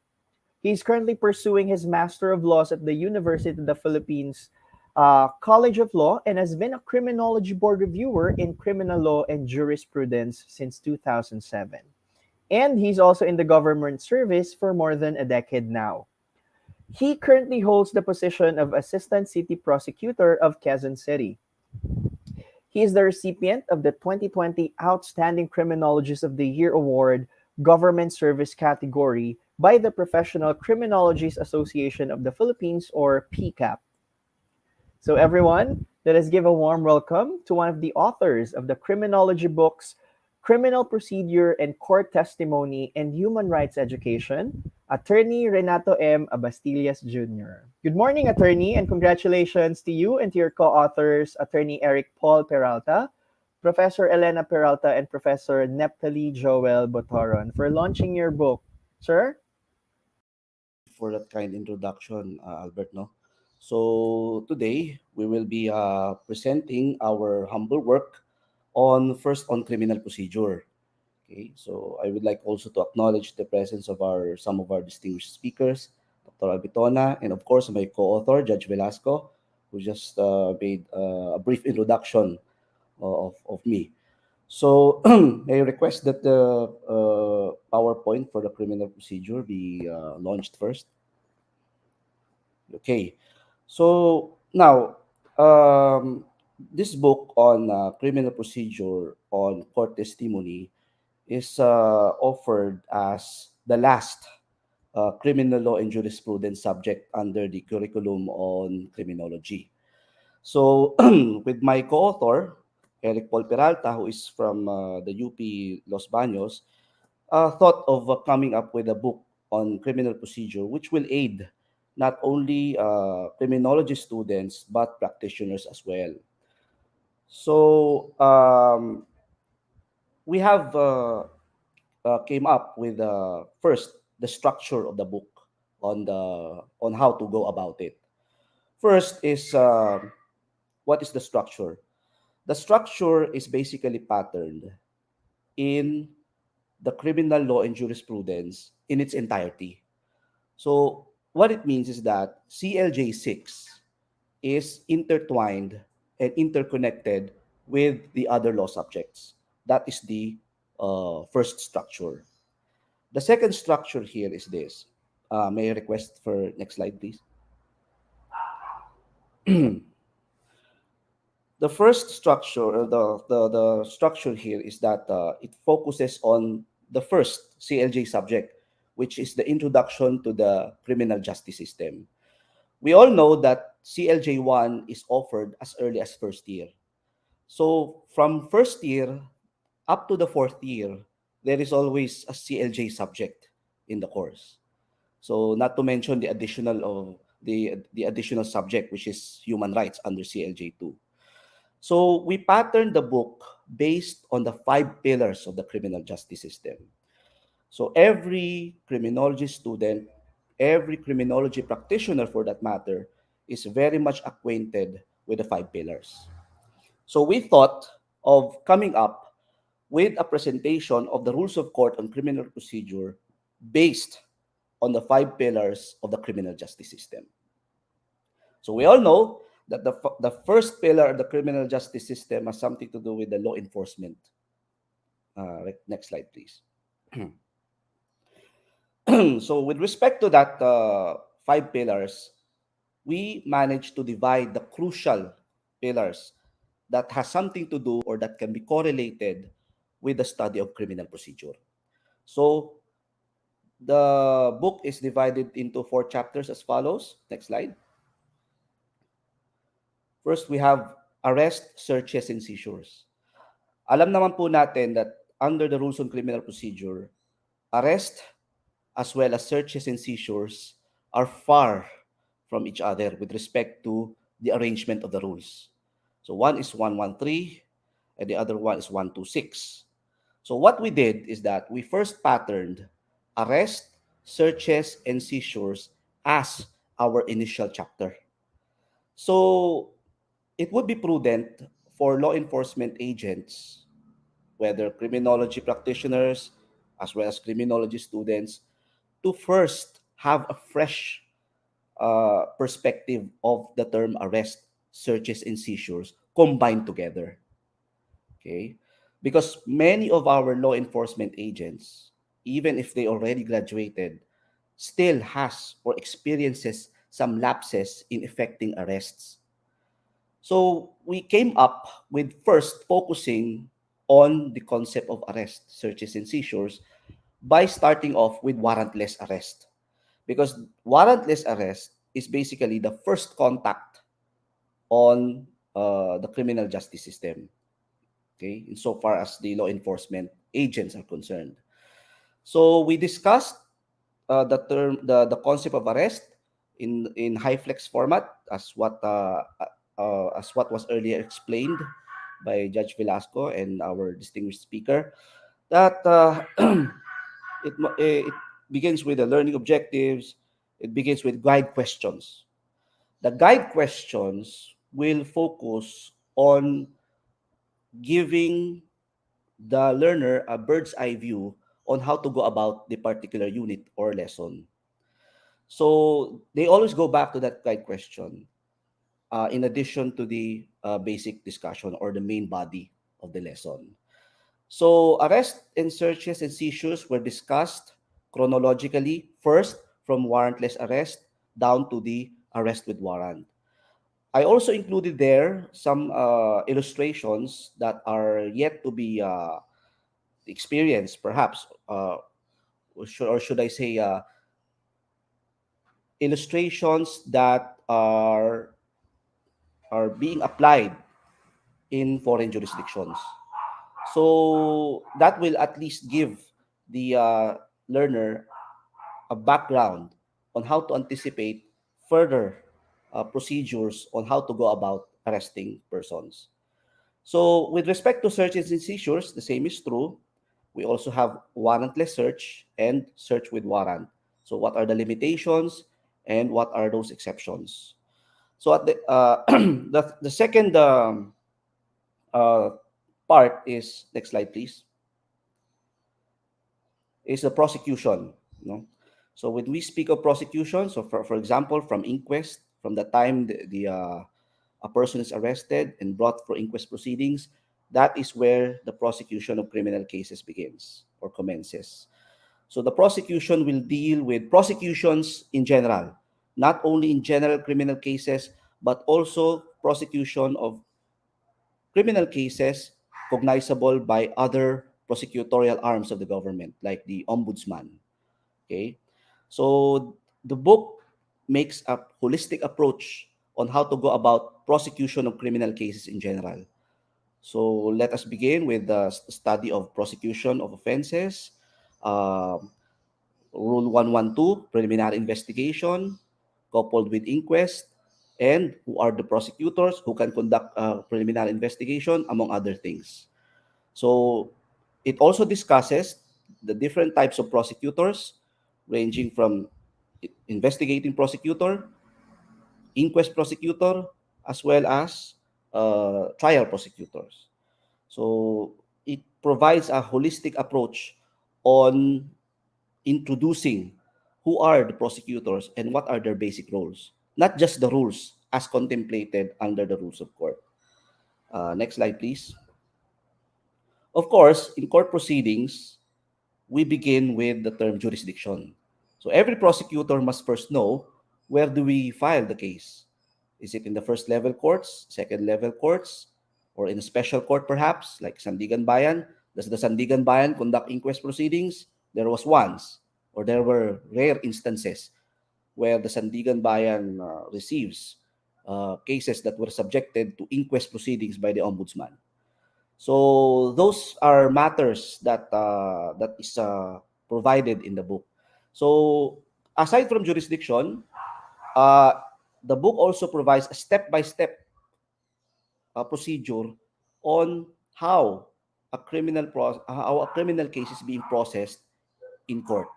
So there is a domain for each topic, like the topic of the law enforcement, which is the first pillar, the topic for the prosecution, which is the second pillar, and the topic for the courts, which is the third pillar. So third pillar deals with filing of the case from arraignment up to appeals to the Supreme Court. So that will give the learner, particularly the criminology student or criminology practitioner, a bird's eye view on how to go about the intricacies of court proceedings. It unearthed some of the basic concepts that every criminology practitioner should know. Okay, so next slide, please. So basically, um, the study of criminal procedure tackles with the first three pillars of the criminal justice system: law enforcement, prosecution, and courts. So with respect to corrections, it is not included here because it is in a separate book. Every criminology student knows that there is a separate subject on corrections, whether it is composed of the institutional and non-institutional. But at any rate, I added as part of the curriculum for the criminology program, the topic on court testimony. Court testimony will basically deal on the concept of a testimonial evidence. So I strongly suggest that if you buy a book on criminal procedure, you also get a copy of of our subject on evidence, authored by Judge Velasco and yours truly. So if because it is very much correlated, no, you can correlate court testimony as a concept and the practical applications that were introduced in our book on evidence. So basically, court testimony has something to do with the treatment of a witness. Court testimony has something to do with some objections, or court testimony has something to do with how to go about treating a witness or who are considered as witnesses. So they are discussed here in the book, but it must be supplemented by the book on evidence that Judge Velasco and I wrote. So next slide, please. So as I've mentioned, treatment of a witness, examination of a witness, we already know that, direct, cross, redirect, recross, no? Or is there any further examination after a cross? No, that will be extensively discussed in that book. Next slide, please. So we also had a topic on judicial affidavit rule. It was also discussed there. Some of the highlights in relation to court testimony, and it must be supplemented.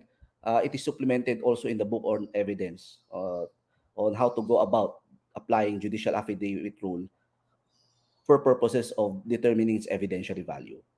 Next slide. So in every lesson from uh, law enforcement, arrest, searches and seizures, prosecution, court proceedings, there are guide questions along the way, and there are learning outcomes. So each learner will reflect on every topic or in every lesson that is presented thereat. Next slide, please. So the legal basis is also provided there, the codal provision for easy reference. Next slide. It also has some fun-filled activities, no? Activities that were considered or that satisfies the outcomes-based nature of the work. So there are some practice board questions. There are some illustrations on collaborations with your professor. There are some activities on essay on how each and every student reacts to each and every lesson. Next slide. So at the end of the lesson, there is points to ponder and summary to give the student a one-page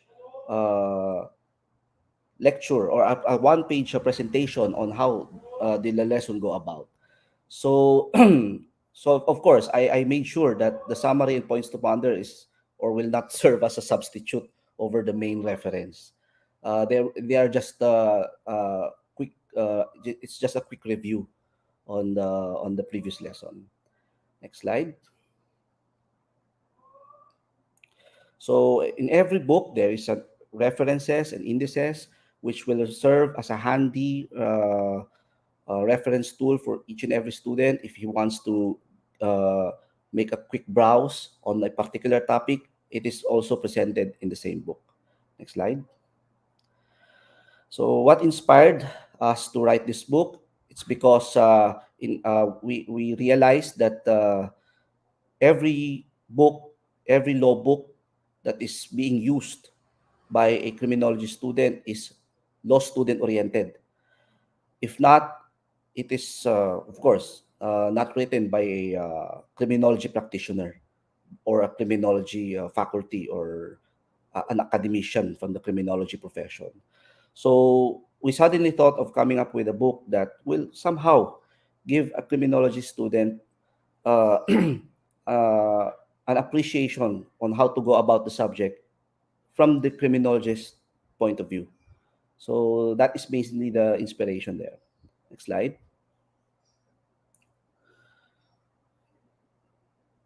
So the target market, of course, not only criminology students, it also targets criminology practitioners, security professionals, academicians, not only in the field of law, but in other subjects as well, because some of the topics presented, not only in the subject on evidence, but also in this subject, uh, matters that will also help them or assist them in their other subjects as well, like the subject on investigation, the subject on fire investigation, the subject on forensics.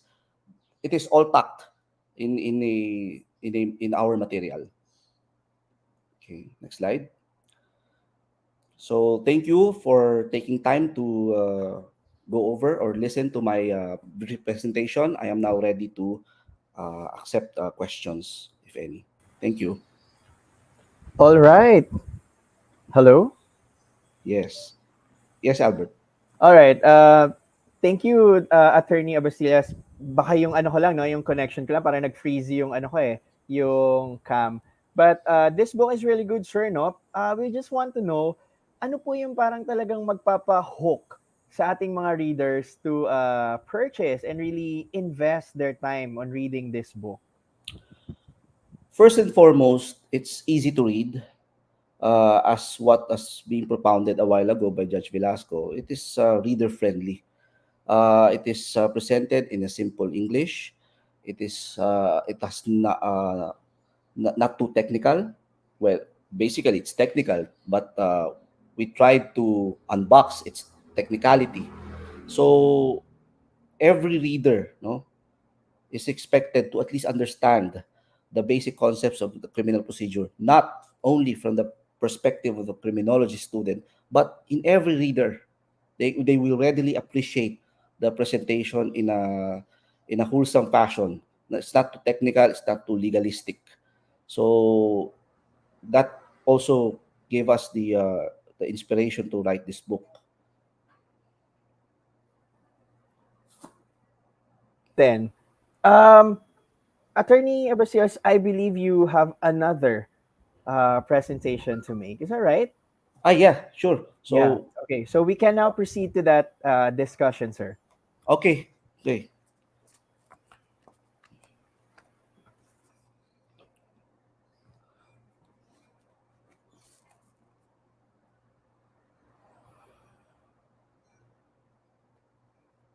Okay, again, good morning, everyone. This time, I will be presenting my our perhaps my third book and on under Rex Education, which is human rights education. So as we all know, no, human rights education is very timely. No, that is perhaps the reason why it was offered in the criminology course, because it is very much relevant under CHED Memorandum Order number 5 series of 2018. So the book is co-authored with Eric Paul Peralta, Eleno O. Peralta, and psychologist Neptali Joel Botor. So what? Next slide, please. So the program outcomes for under CMO 5 series of 2018 provides that human rights education is under criminal law and jurisprudence as well, particularly under CLJ2. So if we go over the program outcomes, the CHED provided as follows. Next slide, please. One of the program outcomes of the criminology program is to internalize the concepts of human rights and victim welfare. So with the mention of human rights, it would be prudent to at least offer the human rights education as part of the curriculum. It's because when we study human rights, many of our criminology students say that human rights is anti-government. So I would like to emphasize that the study of human rights is not necessarily anti-government. It's more than that. So that is perhaps the reason why we came up with this textbook. So human rights is not just about anti-government. So first, let me give you a rundown on what the book is all about. Next slide, please. So there are 6 highlights that is provided in the book. Next slide, please. So the first is the theory and concept of human rights. First, how are you going to correlate the study of crimes, criminals, and the criminal phenomenon to human rights? No, it has a great contribution. No, so in our study of theory and concept of human rights, we will discuss there what are the basic concepts of human rights, and where did it came from. So this leads me to our next highlight. Next slide, please. Which is the origin and development of human rights. So it is important for every individual, not just with respect to criminology students, to learn what are the historical developments of human rights. So we will deal with the origin, we will deal with the evolution of human rights. So every criminology student is being taught on how to go about human rights in its original perspective. Next slide, please. So the third highlight is human rights governance. So is human rights enforceable? Is human rights a legal right as well? So who are the front runners of human rights? Everybody's involved in human rights, but who are the or what are the NHRIs or the National Human Rights Institutions? So the criminology student is given a brief introduction on human rights governance. Next slide. So, in relation to that, as I have mentioned a while ago, the study of criminal law and jurisprudence is correlated with other law subjects. So, since this is CLJ2, human rights is also correlated with respect to CLJ1, which is Philippine Criminal Justice System. So how are you, this answers the question, how are you going to correlate human rights with respect to the pillars of the criminal justice system?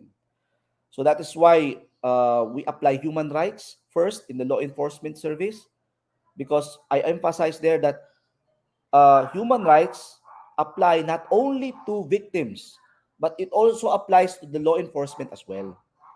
There are also human rights provisions with respect to prosecuting criminal cases and human rights with respect to an accused in a criminal case. Okay, so it is important for each criminology student to correlate or to inject the concept of human rights in the application of the criminal justice system. Next slide. So we also included in the textbook the psychology of human rights, because obviously we also study victim trauma. We also study PTSD, post-traumatic stress disorder. So how are you going to inculcate human rights in relation to psychology? Okay. Next slide. So the last feature for the subject is the development of human rights. So what is the way forward? This answers the question of, so what are we going to do after we learn this subject? What is our possible involvement after learning human rights? Because it's high time for law enforcement agents to learn human rights. No, students present are very much fortunate that they were given a chance to study human rights. It was just offered. Honestly, the, s- the subject on human rights will be included in the board exam for the first time in this coming December 2022. So I think it's high time to at least promote or to at least spearhead human rights further. So each and every lesson provides an activity, triple C's. No, next slide, please. Triple C's. It's outcomes based. If you are being challenged, or a student is being challenged, or a reader is being challenged on how he or she will promote human rights, and to remove the stigma of saying that human rights is anti-government. No, the book promotes more than that. Okay, next slide, please. So it has assessments and review questions on each and every lesson. It serves as a summary or a review on the earlier lessons. Next slide. It also has activities, no? Because the study of human rights should not just be pedagogical, but it must be also andragogical, no? Because most criminology students are already adult learners, especially if they are already immersed into this practice in the law enforcement field. Next slide. So, as I mentioned a while ago, it has triple C's: contemplate, communicate, and collaborate. So that is in compliance with the asynchronous requirement of the study of human rights. Next slide. So it also has references and indices like in criminal procedure. Next slide. And what inspired me to write this book? Because obviously, uh, this book is this subject of human rights is something new in the curriculum. So this lead me to write the book because human rights is an emerging issue at present. So that is perhaps the reason why we decided to come up with a text that will readily provide an express reference for criminology students. Because as we all know, the study of human rights, no, uh, it has many UN conventions on human rights pertaining or applying to law enforcement agents, like Convention Against Torture, Conventions on the Right of Children, Conventions on the Rights of Victims, among others. So that is also included in the text to at least give them a familiar background on how are these rights being observed or implemented. Next slide. So target market, just like I have mentioned a while ago, it targets not only criminology students, but criminology practitioners as well. Most of our criminology practitioners are not much acquainted to human rights because, as I said a while ago, this subject is something new to them. Although they have heard them a couple of times in other sources, but this only formalizes the subject or the introduction of the subject of human rights to the curriculum or to the practice of criminology. Okay, so next slide. With that, thank you so much for listening, and I hope you were able to enjoy the copy once you got hold of it. For that, attorney, no? Ang ganda kasi in your book you highlighted six important things. You know, we started with the theory and the concept of human rights, the origin and development, human rights governance, and then in-apply natin siya sa criminal justice system here in the Philippines, no? May ganung chapter. And then maganda din na ma-understand natin yung psychology of human rights as you said a while ago, and of course yung development niya as we move along. And I think this is a holistic view in learning human rights, no? Especially in the Philippine context, because it's really important that we understand the fundamentals of it. Ayan. And as you've mentioned also a while ago, no, the goal is to shatter or to remove the stigma that human rights is anti-government. Because hindi naman talaga, no? Because the people that run the government are humans per se, right? Right. Okay, so very good. So let's all remember the three C's: contemplate, communicate, and collaborate. Again, Attorney Renato Abasios Jr., thank you so much for gracing us today. Yeah, thank you, Albert, and I would like to also thank the Rex staff Mhm. headed by Miss Ma'am Danda, uh, Jonah, Bitona, Noemi, Ma'am, Lian, if she's here. No? Thank you. And I would like to also greet my wife. It's her birthday today. Oh, wow. Happy birthday to your wife, sir. Okay, on to our next author. Let me now introduce our next presenter. She obtained her Bachelor of Arts in Social Sciences with areas of concentration in History and Political Science from the University of the Philippines, Baguio, and Master of Arts in History from the University of the Philippines, Diliman. She is currently an assistant professor of history at the Department of Social Sciences at the University of the Philippines, Los Baños.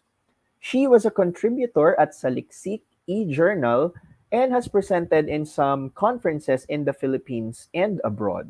Her research interests include intellectual history, history of social movements, and historiography. Everyone, let us give a warm welcome to one of our authors of the book, A Course Module for Readings in Philippine History, Professor Veronica Alporja. Good morning, ma'am, and congratulations to you and to your co-authors, Professor John Lee Candelaria and Professor Asia F. Kunting, on launching your book. Thank you, AA. Hello. Good morning. Hello, good morning po sa inyong lahat. So, muli ako si Veronica Alporja.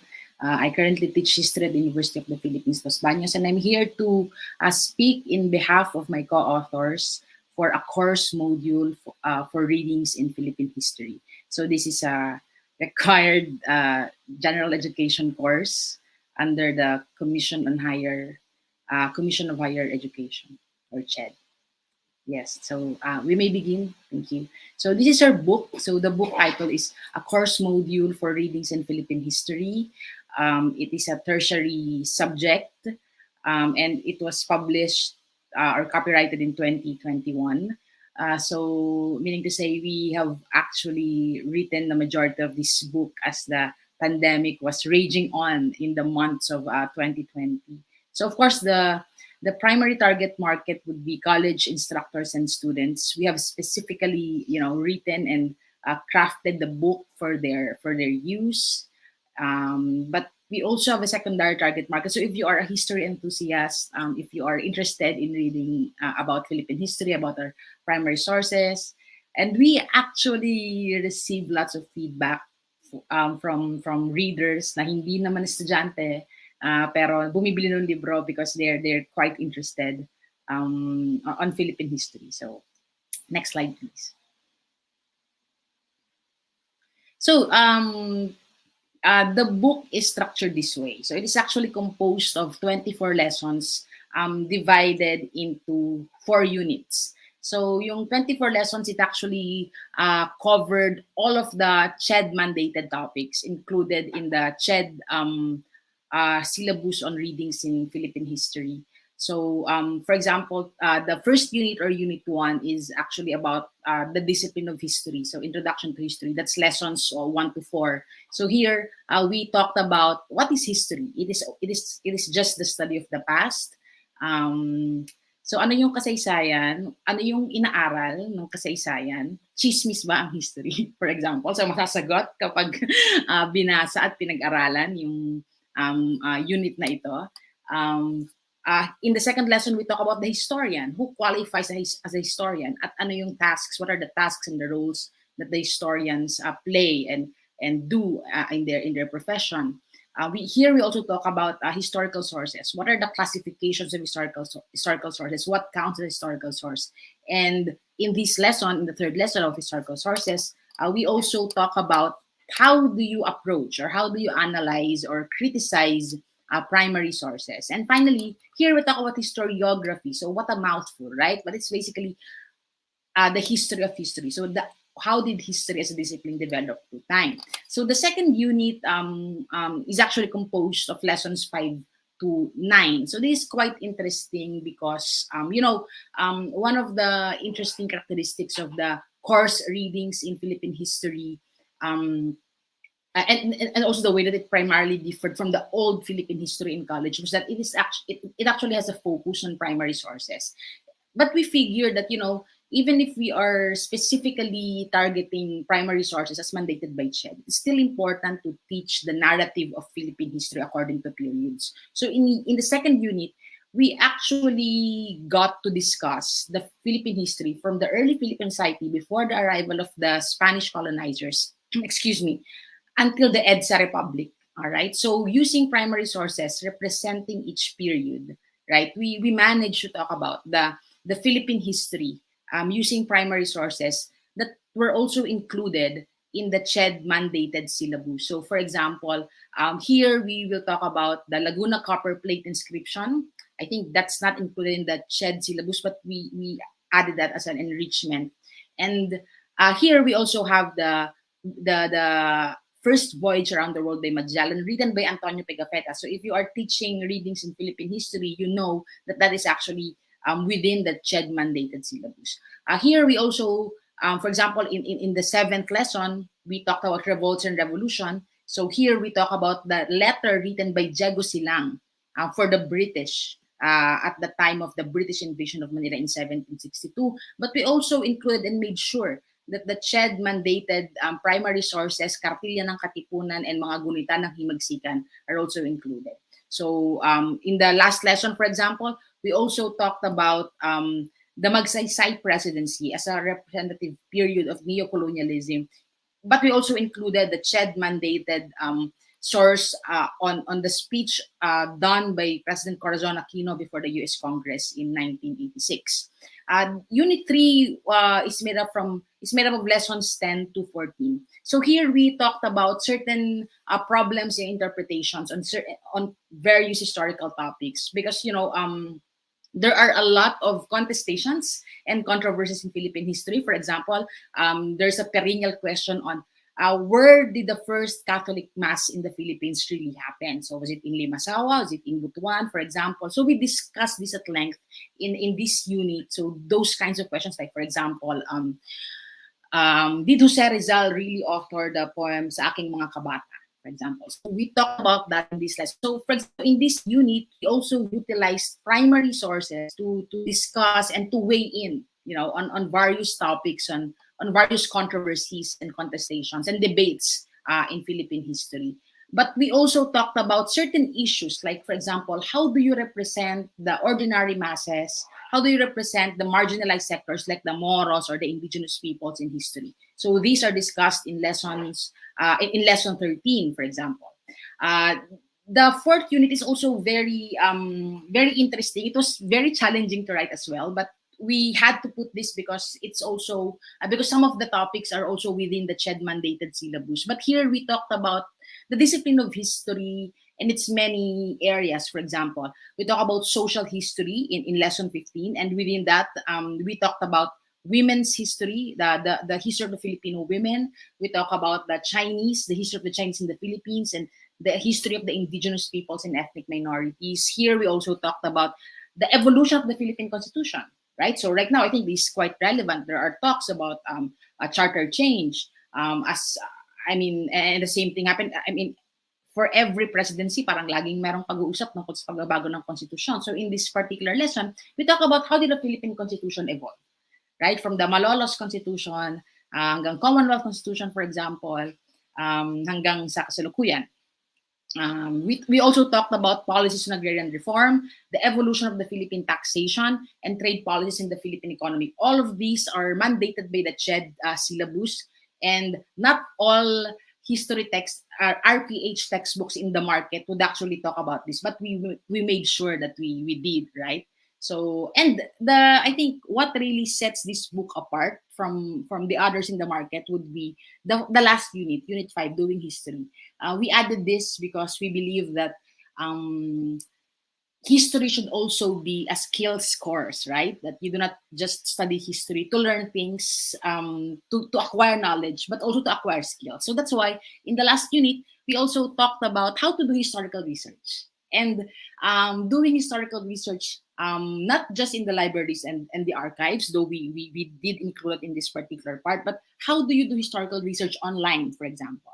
Or how do you write your life history or someone else's life history? How do you conduct oral history or do interviews for historical research, for example? And aside from that, we also talked about history, studying and learning history through paintings, through films, through art, through historical sites, and through museums. So I think if you are a teacher and your interest actually extends beyond teaching history and you want also to conduct nominal historical research, we believe that the last unit in this course module would be very, very, very, very helpful. And again, we did a quick survey of the other textbooks in the market, and only our textbook would offer this kind of lesson. So now you might get a bit confused that this book is actually quite long, right? So if you are a loyal Rex reader, Rex book consumer, then you would notice that this is actually a much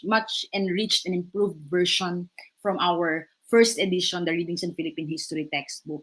That's because we want to give the students, and more importantly the instructors, additional and optional topics that they can discuss according to their interest and specialization. So for example, if you are a teacher from the northern Luzon, from the Cordilleras, for example, and you would like to insert more lessons on the history of the indigenous peoples, we have a topic for that, right? So I think I think that could be very helpful in for a more engaging and enriching, experience in studying readings in Philippine history.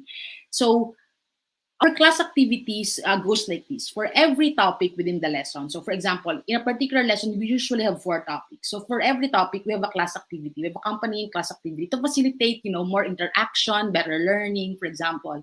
But at the end of each lesson, we also have lesson assessments. All right. And these activities are actually adaptable in different modes and settings. All right. So I think I mentioned that we were writing this book as the pandemic was raging on in the year 2020. So we were actually mindful of the future of learning, right?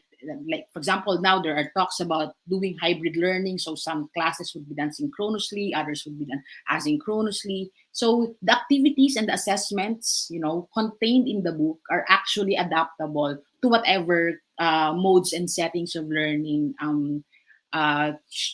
that can we have at different time, right? So, and as mentioned, we also gave attention to primary sources and other sources that are available and accessible online. Kasi sabi natin, new learners na to, may mga bago na silang paraan ng pag-access sa materials, hindi na lang lagi sa mga library. And we are a firm believer that you should also go beyond the textbook. So within the textbook, we actually provided resources that are available and accessible online, even primary sources. Yeah, which is actually quite interesting. I think this changes the way we do historical study or historical research in general. For example, we have, as I mentioned before, we have a primary source here, specifically Diego Silang's letter to the British.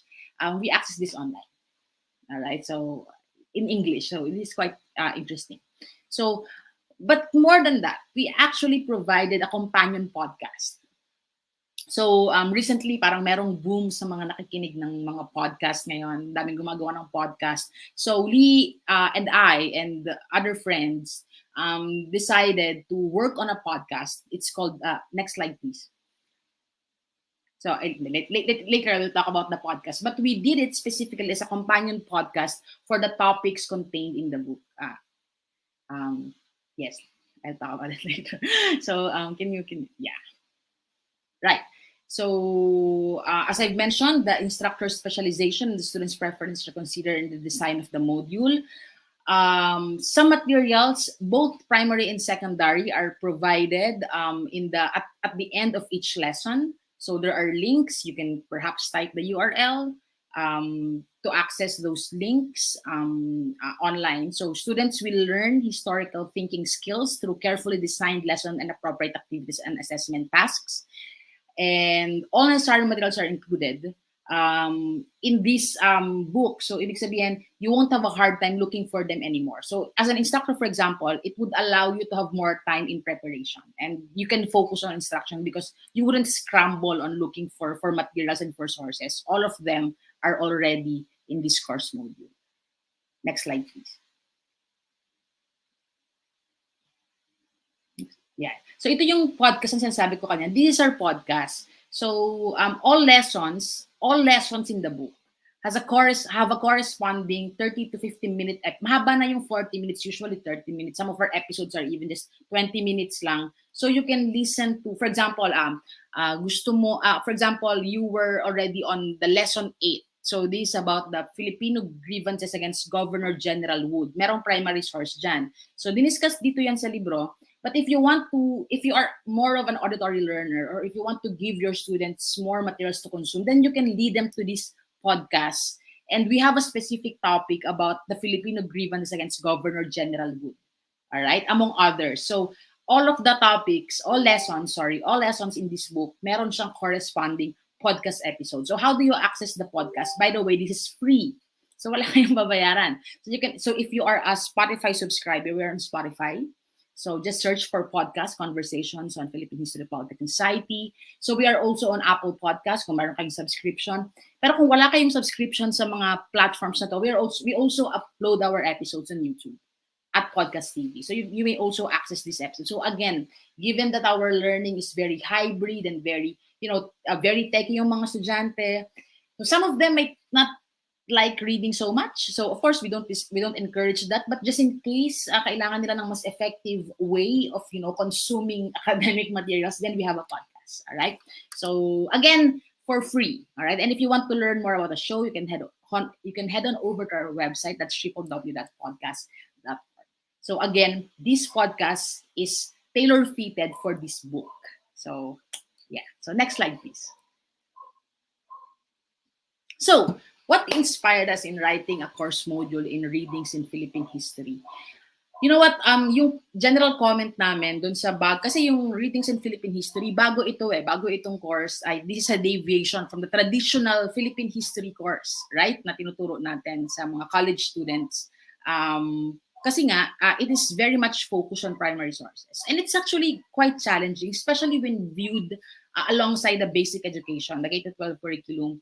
Kasi wala silang history sa high school. So imagine, these students, their last encounter in Philippine history was when? Grade 4, grade 5, something like that. So, and then after 6 years of high school, biglang Philippine history in college, and then isasabak sila sa primary sources.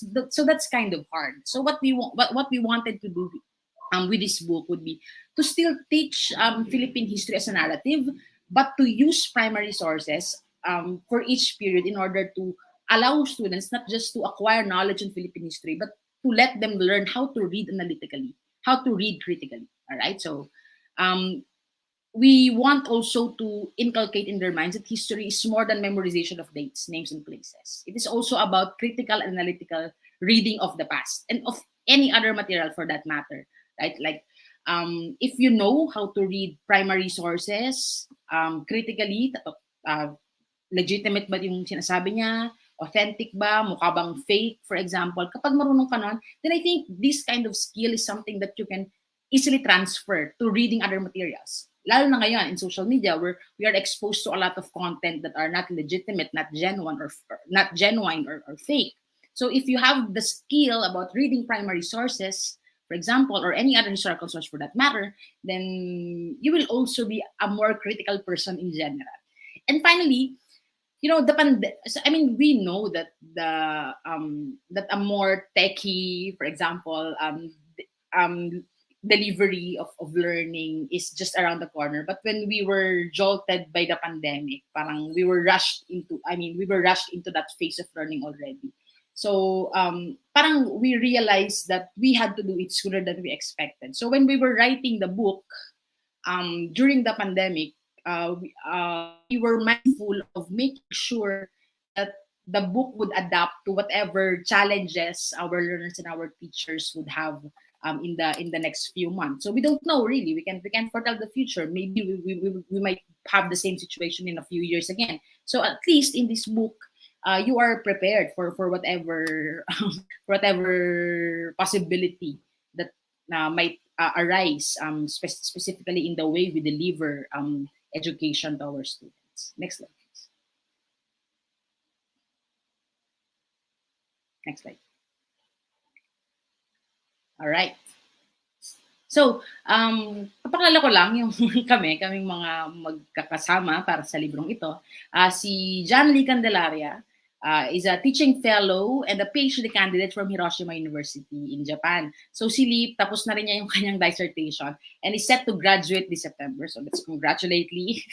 So he acquired his BA and MA in history from UP Diliman and has taught in Miriam College and UP Los Baños.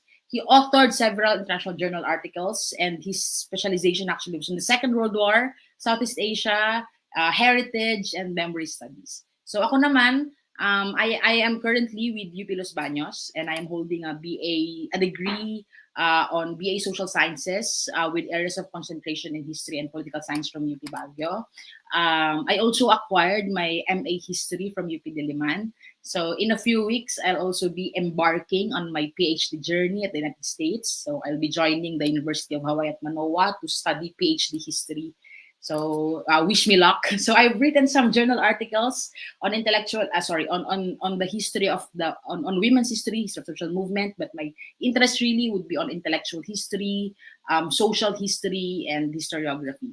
And our author, so si kami nili yung co-authors dun sa Readings in Philippine History first edition. But the reason why this book is much better, this course module is much better than the first editions, because we are joined by another co-author in the person of Asia Kunting. So Asia is a history faculty at the Western Mindanao State University. She has a BA history degree from Diliman, from UP Diliman, and a master in history degree from the MSU Iligan. And she's also a doctorate candidate, doctor of public administration candidate from WMSU. And she has actually expansive background in education, because aside from being a college teacher, she's also a licensed secondary school teacher. And aside from that, she's a counselor at the Philippine Sharia Bar. So, yan kami. So, it's very nice meeting you all. So, once more, para sa bayan, at para sa bata at para sa bayan. So, we hope that you give this course module a chance.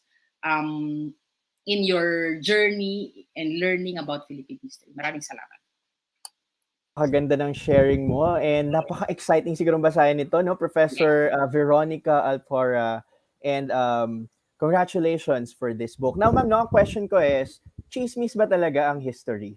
Yan talaga yung mga question yun kasi napaka-controversial. Oo, syempre hindi. I'm sure Siyempre hindi. Hindi tayo papayag. Definitely. And of course, another not chismis is how rich, no, the content of your book is. This is gonna really help students or the readers understand that to get the right information about Philippine history. And another thing, no, based on your discussion na nagustuhan ko is how to do historical research. So tuturuan sila paano to gawin talaga. Because right now, kung titingnan natin, no, research ay talagang pumupurol na no?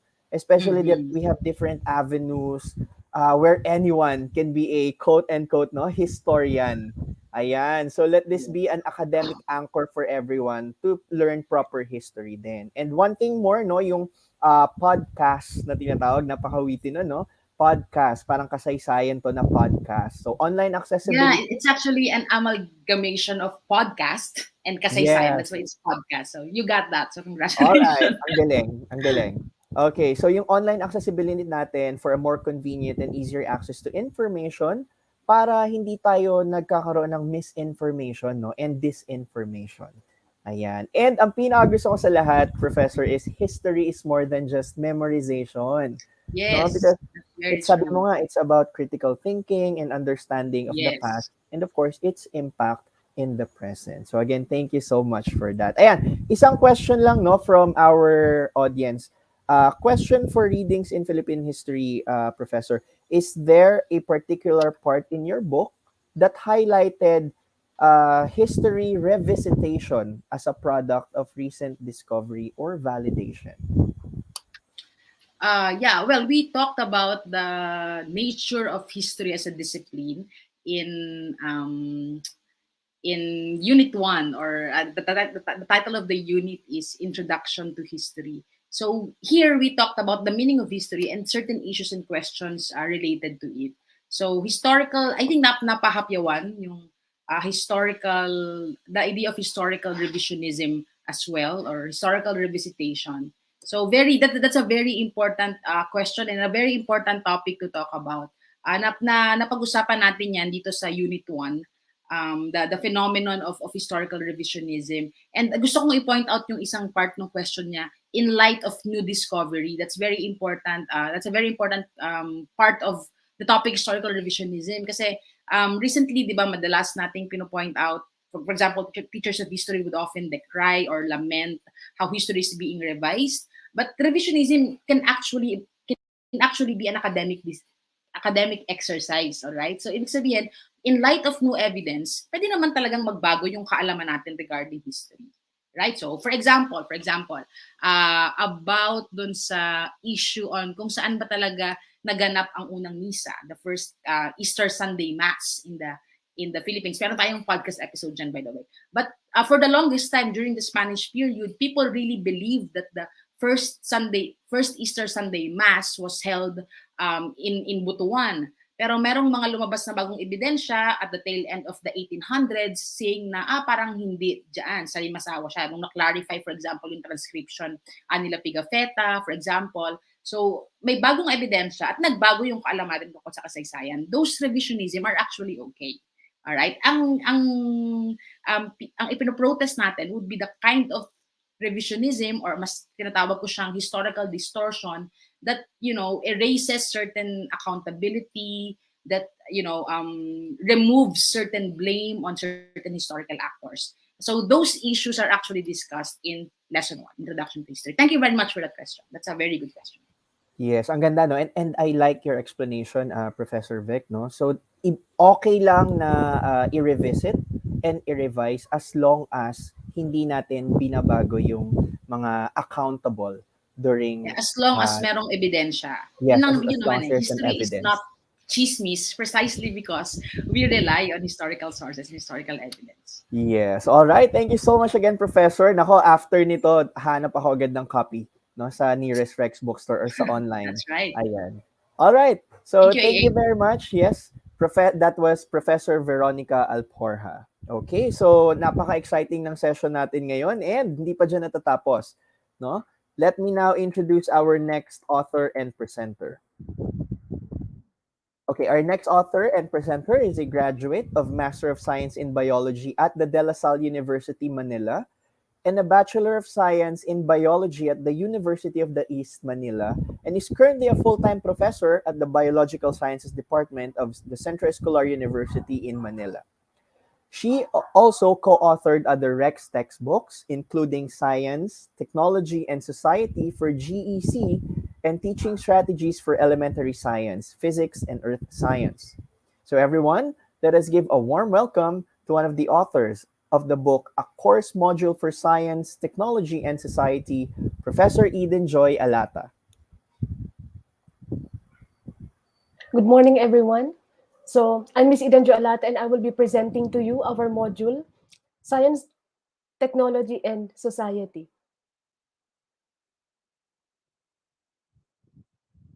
Can we have the first slide, please? So, this module, I co-authored with Dr. Mark Joseph Tumada Calano and Dr. Greg Tabios Pawilen. Next slide, please.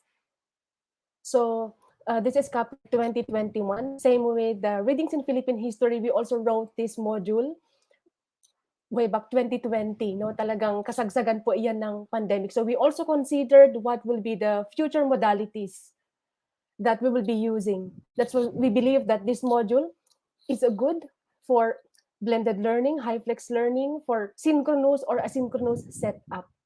The primary target market are the tertiary students and teachers. Of course, we would like to help our teachers. I am personally teaching this course in our university.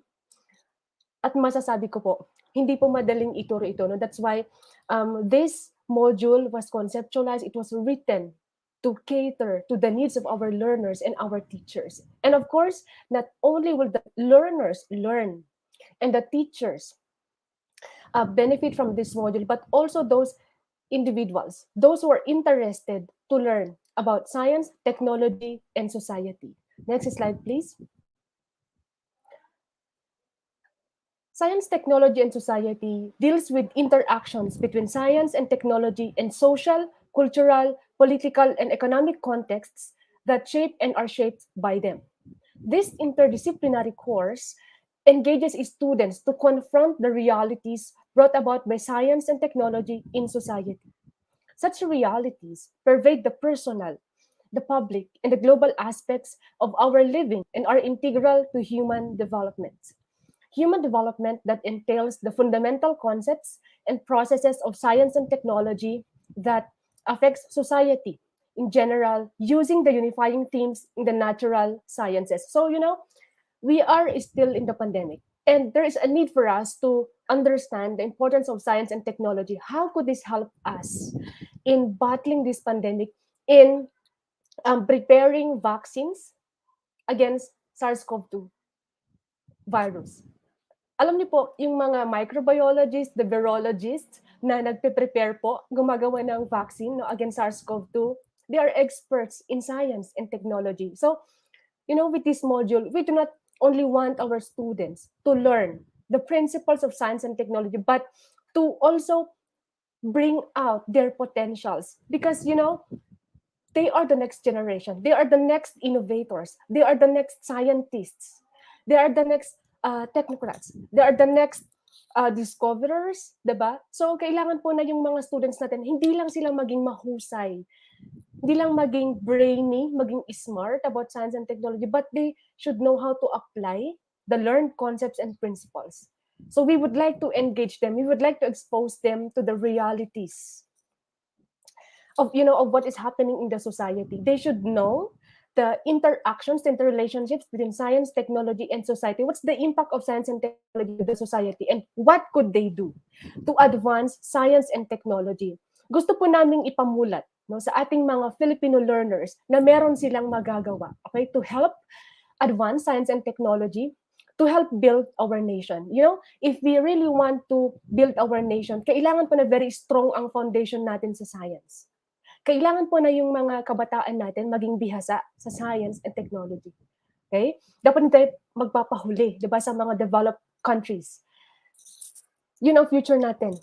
Dapat susunod tayo doon, 'di ba? Mangarap tayo at i-prepare natin yung ating mga Filipino learners for that.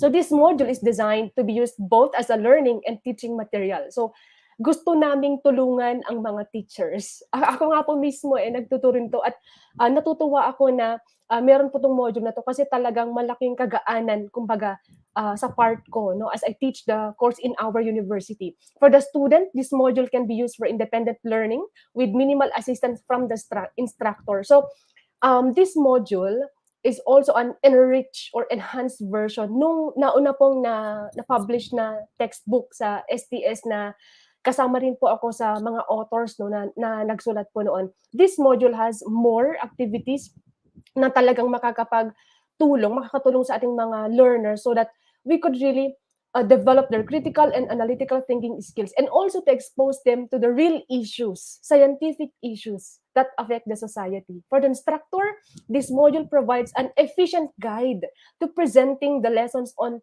STS using the 4A's approach. So later po mababanggit ko ano yung 4A's approach, which focuses more on activities than on lengthy textbook type contents.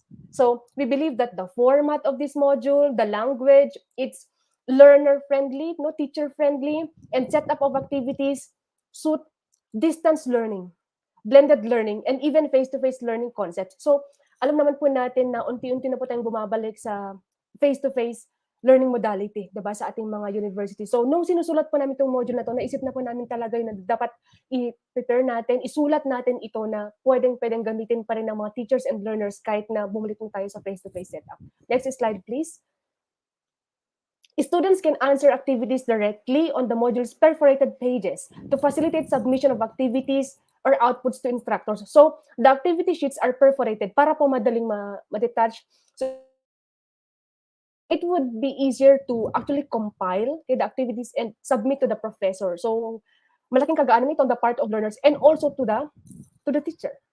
And then, the students can keep the copy of the module for reading later on, pwede rin for advanced reading, ganyan, or for example, yung content they want to share with other students, but not the activities, of course, kasi ipapasa na yun sa teacher. Kumbaga, yung remaining pages ng module na merong mga lessons and content, pwede pang magamit yan later on. Ayan. So, next slide, please. Perforated pages po so that the next batch of learners will really buy the module. All right. So, the module is CHED compliant. Of course, we cannot deviate from the lessons, okay, in the CMO. And with socially relevant contents. The chapter number addressed CHED's prescribed topics with emphasis on scientific issues and concerns. The last chapter focuses on relevant scientific issues. We want our students to know what is happening around them. We want them to be aware of scientific issues. And more importantly, We want our learners to think of solutions to the many scientific problems we have. No? We want our learners to participate. We want our learners to actually be part of the solution of these various scientific issues that concern our society. Yun po yung gusto namin na ipamulat talaga. Ako po na mismo naniniwala ko, hindi sapat naturuan natin yung mga bata natin. Pero dapat may action, no? Pagkatapos nilang matuto. It complements the existing Science, Technology, and Society textbook under Rex Education, but can be used as a standalone reference with additional contents and new activities. So the teacher can actually use this module, no, together with the previously published textbook, but there are more activities in this module at dinagdagan din po namin yung content. All right? Next slide, please. There are 4 chapters for this module. So the first 2 chapters discuss on the history of science, okay? Also on the impact of science to nation building. Chapter 3 is about the philosophical perspective of science and technology. And chapter 4 is about scientific issues, okay? Specific issues in science, technology, and society, among which we have biodiversity and healthy society, okay, the use of GMOs, genetically modified organisms, about nanotechnology, and other very, very relevant lessons. Next slide, please. Module and activity sheets in one. So we made sure that the activities are perforated, okay, so that it will be really easier for the teacher to check the students' output. Ayun, so mas madali na naman po given na face-to-face yung setup natin. Yun. Sa mga teachers, gusto natin talaga na, alam mo yun, mapadali yung pag-check. At saka po para maiwasan din po yung cheating. Nabanggit po kanina ng ating plenary speaker. Okay, one of the problems that teachers really face is that cheating in online classes. So with this na printed, ganyan at perforated yung pages, makakatulong po para maiwasan natin yung cheating, sharing of answers ng ating mga students. Flexible learning material. So this could be used even during full online mode, blended learning, okay, hyflex learning. Hitting more birds with one stone. This module seamlessly integrates pertinent scientific principles and current social and personal concerns in the lessons and activities for student awareness and critical thinking. Technology affects us every single day. Nabanggitin po ng plenary speaker natin kanina that we hope that technology will not replace us as teachers, but technology is a tool to improve teaching and learning. So our learners should also understand, okay, the importance of technology, and that we should not allow, okay, technology to replace us and technology to ruin us, but let us still have control of the use of technology. Next slide, please.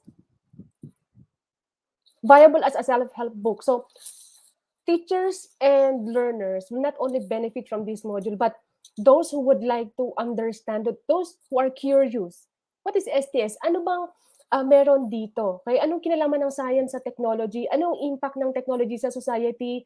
What is the role of society, okay, in the advancement of science and technology? What would happen to the society, okay, without science and technology? What will be the future of the society with STS, with science and technology? Activities promote reflective learning. So activities were provided not just to check how well the students memorize some scientific concepts or remember the scientific concepts, but more importantly, how well could they connect these learned topics in other disciplines or in other fields? And also, how could our learners help think of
Hello, am I heard na po?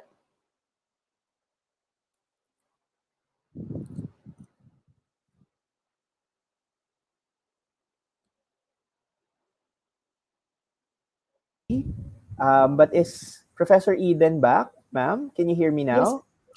Yes, sir. I can hear you now. All right, all right. So we can proceed to where you left off, ma'am. Sige, kasi very interesting tong topic na to eh. Go ahead. Is the virtual background okay now? The virtual background is not yet applied, but your background right now is just fine. I'm so sorry for the technical problem. Yeah, but it's okay. It's okay, Professor Eden. What's more important is your discussion about the book. There you go. Yes. You have Okay, so now let's the virtual continue. background. Yes, go ahead. So again, our module is very helpful for not only for the teachers and learners, but everyone who would like to learn about the importance, the relevance of science, technology, and society. Next slide, please. The 4A's approach means activity, analysis, abstraction, assessment, and application. So we use this approach so that it will be easier for the teacher to deliver the lesson and also to implement the activities. Activity prompts prior knowledge and experiences of the this is presented before the lesson. This activity is just a short activity just to review the prior knowledge of the students regarding the lesson. Analysis is an extension of the activity portion, which is a formative activity or examination of prior knowledge with concepts or ideas related to the lesson. This portion really develops the critical and analytical thinking skills of the students. And for abstraction, this is the meat of the lesson. This is where we place the discussion of the lesson, detailed but user-friendly explanation of the topic. So this will really help the teacher deliver the lesson or topic to our learners. And the last portion is assessment and application. It's a formative or summative activity to further enhance learning. In this portion, we have individual activities as well as group activities. We need to develop collaborative skills of our students. That's why we also provided group activities based from experience. Our learners, even in full online setup, they would still like to work with their classmates. They are excited to get the ideas of their friends or with their classmates. No, ako po personally sa mga klase ko, na-appreciate ko yung mga output nila from group works. Talagang excellent, no? Kakaiba. At syempre po, mahirap mag-aral, no? Sa part ng ating mga students. Iba pa rin kung meron talagang mga collaborative works. Kasi ilang brain ang gagana dyan, ilang kamay ang magtatrabaho dyan. Kaya iba pa rin po yung output na mapoproduce nila. So, makakatulong po iyon so that yung mga students natin, they will not only learn independently, they will also listen to their classmates' ideas. They will also learn from their classmates. Hindi lang po sa teacher natututo. Next slide, please. So that's the 4A's approach po, no? Which is the presentation of the lessons and activities of the module. During synchronous meetings, we suggest that the teacher will use it to answer questions of the students, to clarify concepts. Kahit hindi na po mag-lecture ng buong isang oras yung teacher. Kaya mas mahalaga na during Zoom meetings or Google meetings, masagot ng teacher yung mga questions, yung mga bagay na gustong i-clarify ng mga students, yung mga challenging terms or concepts, 'di ba, ng mga students natin.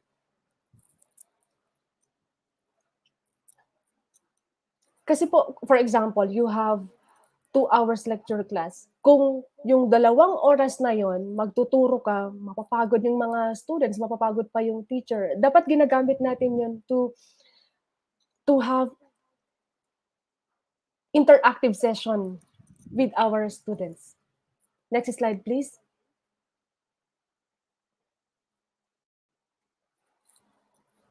Mas padali na pong ituro ang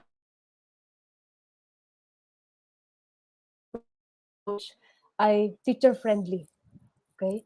So, when presenting the po, it's important that the teacher will share her experiences, her expertise of the subject matter.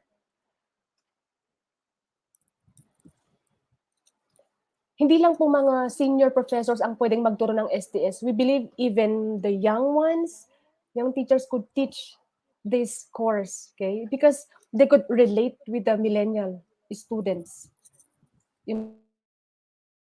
As long as we have the heart, the passion to really teach about the relevance of science and technology and society to our students, we're good. Next slide, please.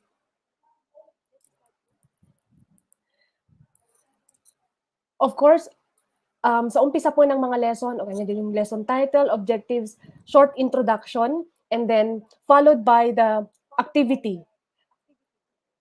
It's a short activity to check prior knowledge of the students regarding the lesson or topic, and then analysis portion, okay? It's an extension of the activity. It's a very good formative assessment or activity that will develop critical and analytical thinking of our students. Next slide, please. Ayan po. Okay, again, yung susunod na slide po. Yan po yung sample ng activity natin. Analysis. Okay, I've chosen the biodiversity and healthy society topic. Biodiversity and healthy society is a very relevant topic. We know that the Philippines is a mega diverse country. Our students should know how rich Philippines is. Gaano kayaman, no, ang Pilipinas sa natural resources, sa likas na yaman natin. And apart from that, our learners should also understand how could they contribute in preserving and conserving these rich natural resources. Next slide, please. And then abstraction. Ito na po yung pinaka-meat ng lesson. Dito na po yung discussion talaga. Okay? Kaya kailangan po nabasahin ito completely ng teacher and ng students natin so they will become knowledgeable about the lesson. And then lastly, we have assessment and application. Note na hindi lang po assessment ang portion na to, may application talaga. Why? Because we want our students to be able to apply what are they learning in the class. We also have additional feature, which is let's pause and reflect. So we have this activity to allow students to reflect about the learned lesson. Yung pag-isipan nilang maigi, ano bang kahalagahan nito sa kanila? How could they apply this in their day-to-day activities? Next slide, please. And then, nabanggit ko rin po kanina na hindi lang po mga individual work, but also group work. We have to prepare our learners to work collaboratively, you know, in their future workplace. Kailangan po na matuto silang makihalubilo sa iba't ibang klase ng employees, right? Ang mga employers po ngayon, they would like to hire employees who know how to deal with their colleagues. They know how to listen. They know how to work with, different types of employees. And we will prepare our learners for their future workplace. Kaya ngayon pa lamang po, sa mga klase natin, we make sure to provide activities na talagang madedevelop po yung kanilang skills upang matuto silang makihalubilo sa kanilang mga classmates and to learn from their classmates. All right, next slide, please. We also have a portion, Be Future Ready activity. We would like to prepare our learners for the fourth industrial revolution. We would like them to envision what will happen in the future.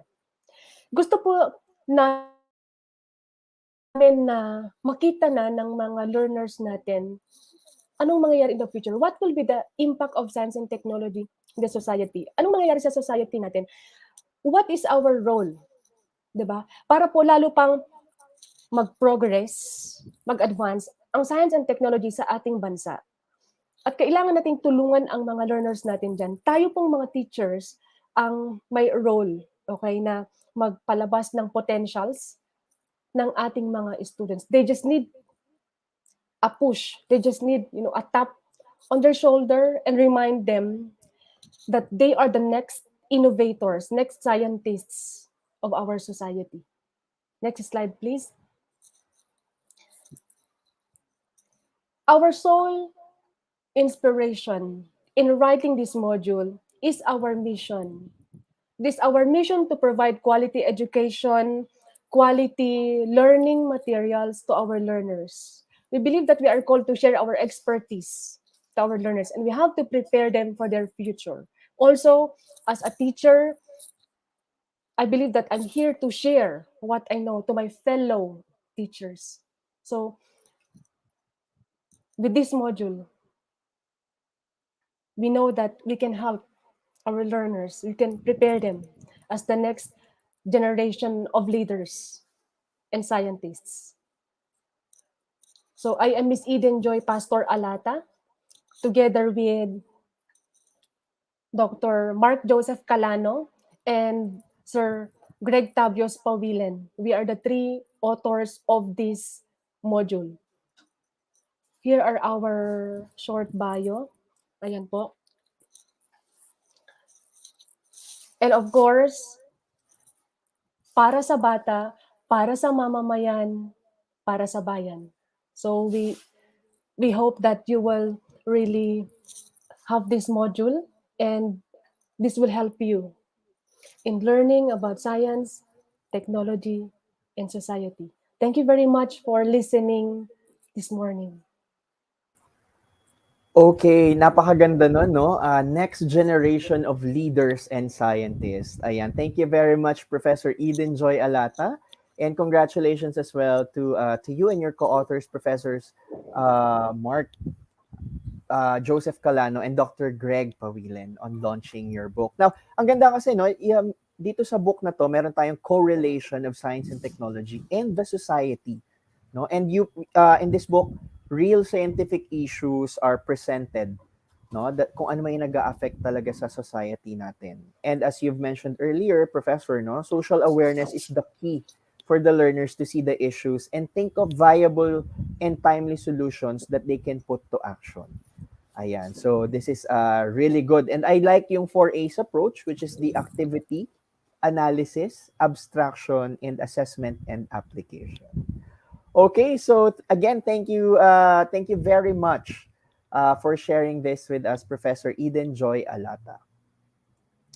All right, so I hope everyone enjoyed and got something, no, from our 2022 book launch and webinar for General Education and Criminology. Just please send your hearts to congratulate our authors. Pwede rin kayo mag-comment ng mga congratulatory messages on the launch of their books. Ayan. Their books are now available in Rex bookstores, branches nationwide, and of course online. So you can visit estore.rex.com.ph. And speaking of online, Rex Education Books can now be delivered at your doorstep. Napakadali lang yan, no? Easy. Once you order, all you need to do is to search for the title of the book. You add it to cart and then check out. Ayan. So for your learning solution needs, just visit the QR code on your screen that says Scan Me. Okay, and it will lead you to our Rex e-store. Ayan. So kung interested kayo to purchase any books, no, that our authors presented a while ago, screenshot nyo na to and then you scan it later on. Ayan. And also to be updated on the announcements about free delivery and online vouchers, just make sure that you are following the Rex Education official social media accounts presented on your screen. Ayan, ipakita natin yan. Okay. And now, as promised, nako, pinakaabangan to, I'm very sure, no? As promised, meron tayong, wait. Yeah, we'll be providing you, sorry about that, e-certificates to all the attendees of today's event. As presented in the mechanics, to get your e-certificates, you must be able to accomplish the feedback form, which is now pinned in the comment section of our FB live stream and YouTube stream, and is also in the chat box of our Zoom webinar. Just a reminder, the feedback form will be available only until 1 p.m. today. So please make sure that you accomplish it before the end of the program. So habang inaantay nating matapos, pwede na tayo magsagot ng feedback form. Okay, again, the feedback form is now pinned in the comment section of our FB live stream and YouTube stream, and is also in the chat box of our Zoom webinar. Okay, now at this point, may we invite the General Manager for Career, Livelihood, and Vocation of Rex Education, Mr. Reginald Victor Soriano, to give us his closing remarks. Sir? Hi, good day. Albert, can you see and hear me?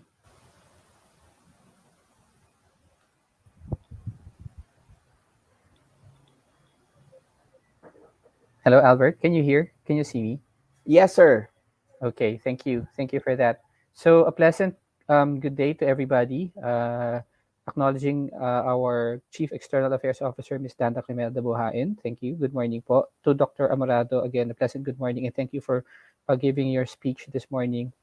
To our distinguished authors who were here presenting before me, more importantly, to our distinguished guests, faculty, and our esteemed learners. Magandang umaga po at magandang araw sa inyong lahat. Let me first congratulate each and every one of our authors for being able to provide such rich and valuable information regarding the materials they provided. Truly, we are humbled with the fact that you have chosen to be part of the Rex family, and we are so grateful for this opportunity. But more than that, we would like to also acknowledge and thank you, the learners who are here. We'd like to thank each and every one of you who has participated or will be seeing this, because this is the reason for our being. This is where we are, and this is why we're doing this. We are responding to the market. We are listening to the market. We would like to understand and provide the right learning solutions, because we in the Rex Education believes that by understanding what you need and by delivering and responding to that need, we would be able to provide a very rich and fulfilled citizenry, enabled to be able to contribute to the future, not of themselves only, but for this country and to the global world, to the global perspective. You saw two great topics. That's criminology and general education. And while it may seem that those are two separate topics in terms of the coverage, in reality, this is part of how a learner is, the holistic learning, the ability of a learner to correlate each and every item, no, in how they journey through the learning. Imagine readings in Philippine history, getting a better appreciation of what has happened, understanding science, technology, and its role in society and how it develops. And then as you apply all those things, you now go to criminology, wherein you see how it impacts society. You will still encounter a lot of things with regard to the applications of science and the history in terms of the laws and how it was created. All of this feeds towards the future where we all want to bring the country, but more importantly, the future where you see yourselves. So, this is the journey that Rex has decided to embark on, because we decided to partner with you. So, in behalf of the Rex family, in behalf of the Rex management, maraming salamat mo sa inyong lahat. Let us continue this journey together, and rest assured that it will be our role to be there with you in this the journey. So maraming salamat po sa inyong lahat. Have a pleasant day and stay safe. Thank you. Thank you very much as well, Sir Reggie Soriano, for your closing remarks. Ayan. All right. So here in Rex Education, we just don't want you to learn with us, but also get a chance to receive amazing prizes from us. So to our audience, nako, ito na ang pinakahihintay ng lahat.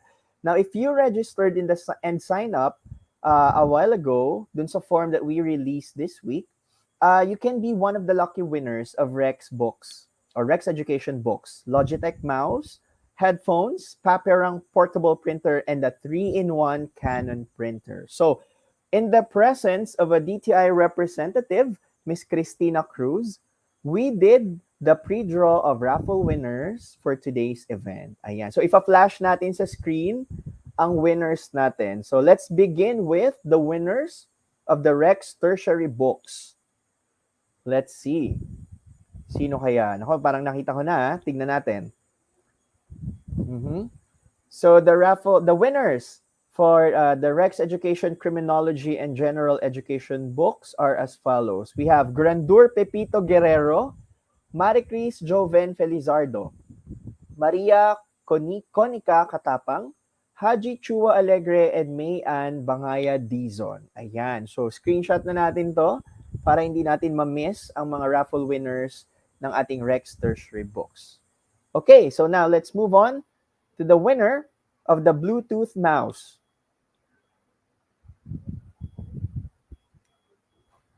Okay, the winner for the Logitech Bluetooth mouse is none other than Jane Lasalette Cruz Lorenzo. Congratulations to you, Jane. Let's now see who the winner of the Logitech headset is.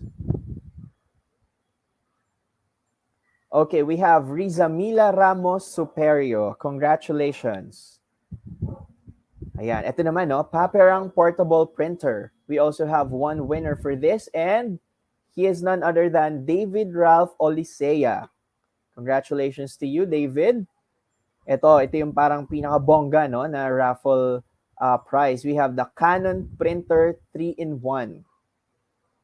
Sino kaya ang ating winner for this? Congratulations to Hazel Guillen. Ayan. So, congratulations to all our lucky winners. Mapapasana all ka na lang talaga sa mga nanalo ng raffle. Pero nag-register ka lang, nanalo ka na ng mga prizes na to, courtesy of course, Rex Education. So, the Rex Education team will get in touch with you using the email address and the contact number that you shared with us in the registration form. So, wait nyo lang. Ayan. So, on that note, we have come to the end of today's program. Indeed, it was a very productive morning with our expert guest speakers and with the Rex Education authors. On behalf of Rex Education, I would like to express our heartfelt gratitude for having been chosen as your partner in education. We hope that you learned how to keep every criminology and general education students involved and engaged in online learning. We look forward to more years of our fruitful partnership with you. Lahat ng yan para sa bata, para sa bayan, para sa mamamayan. Enjoy the rest of the afternoon, everyone.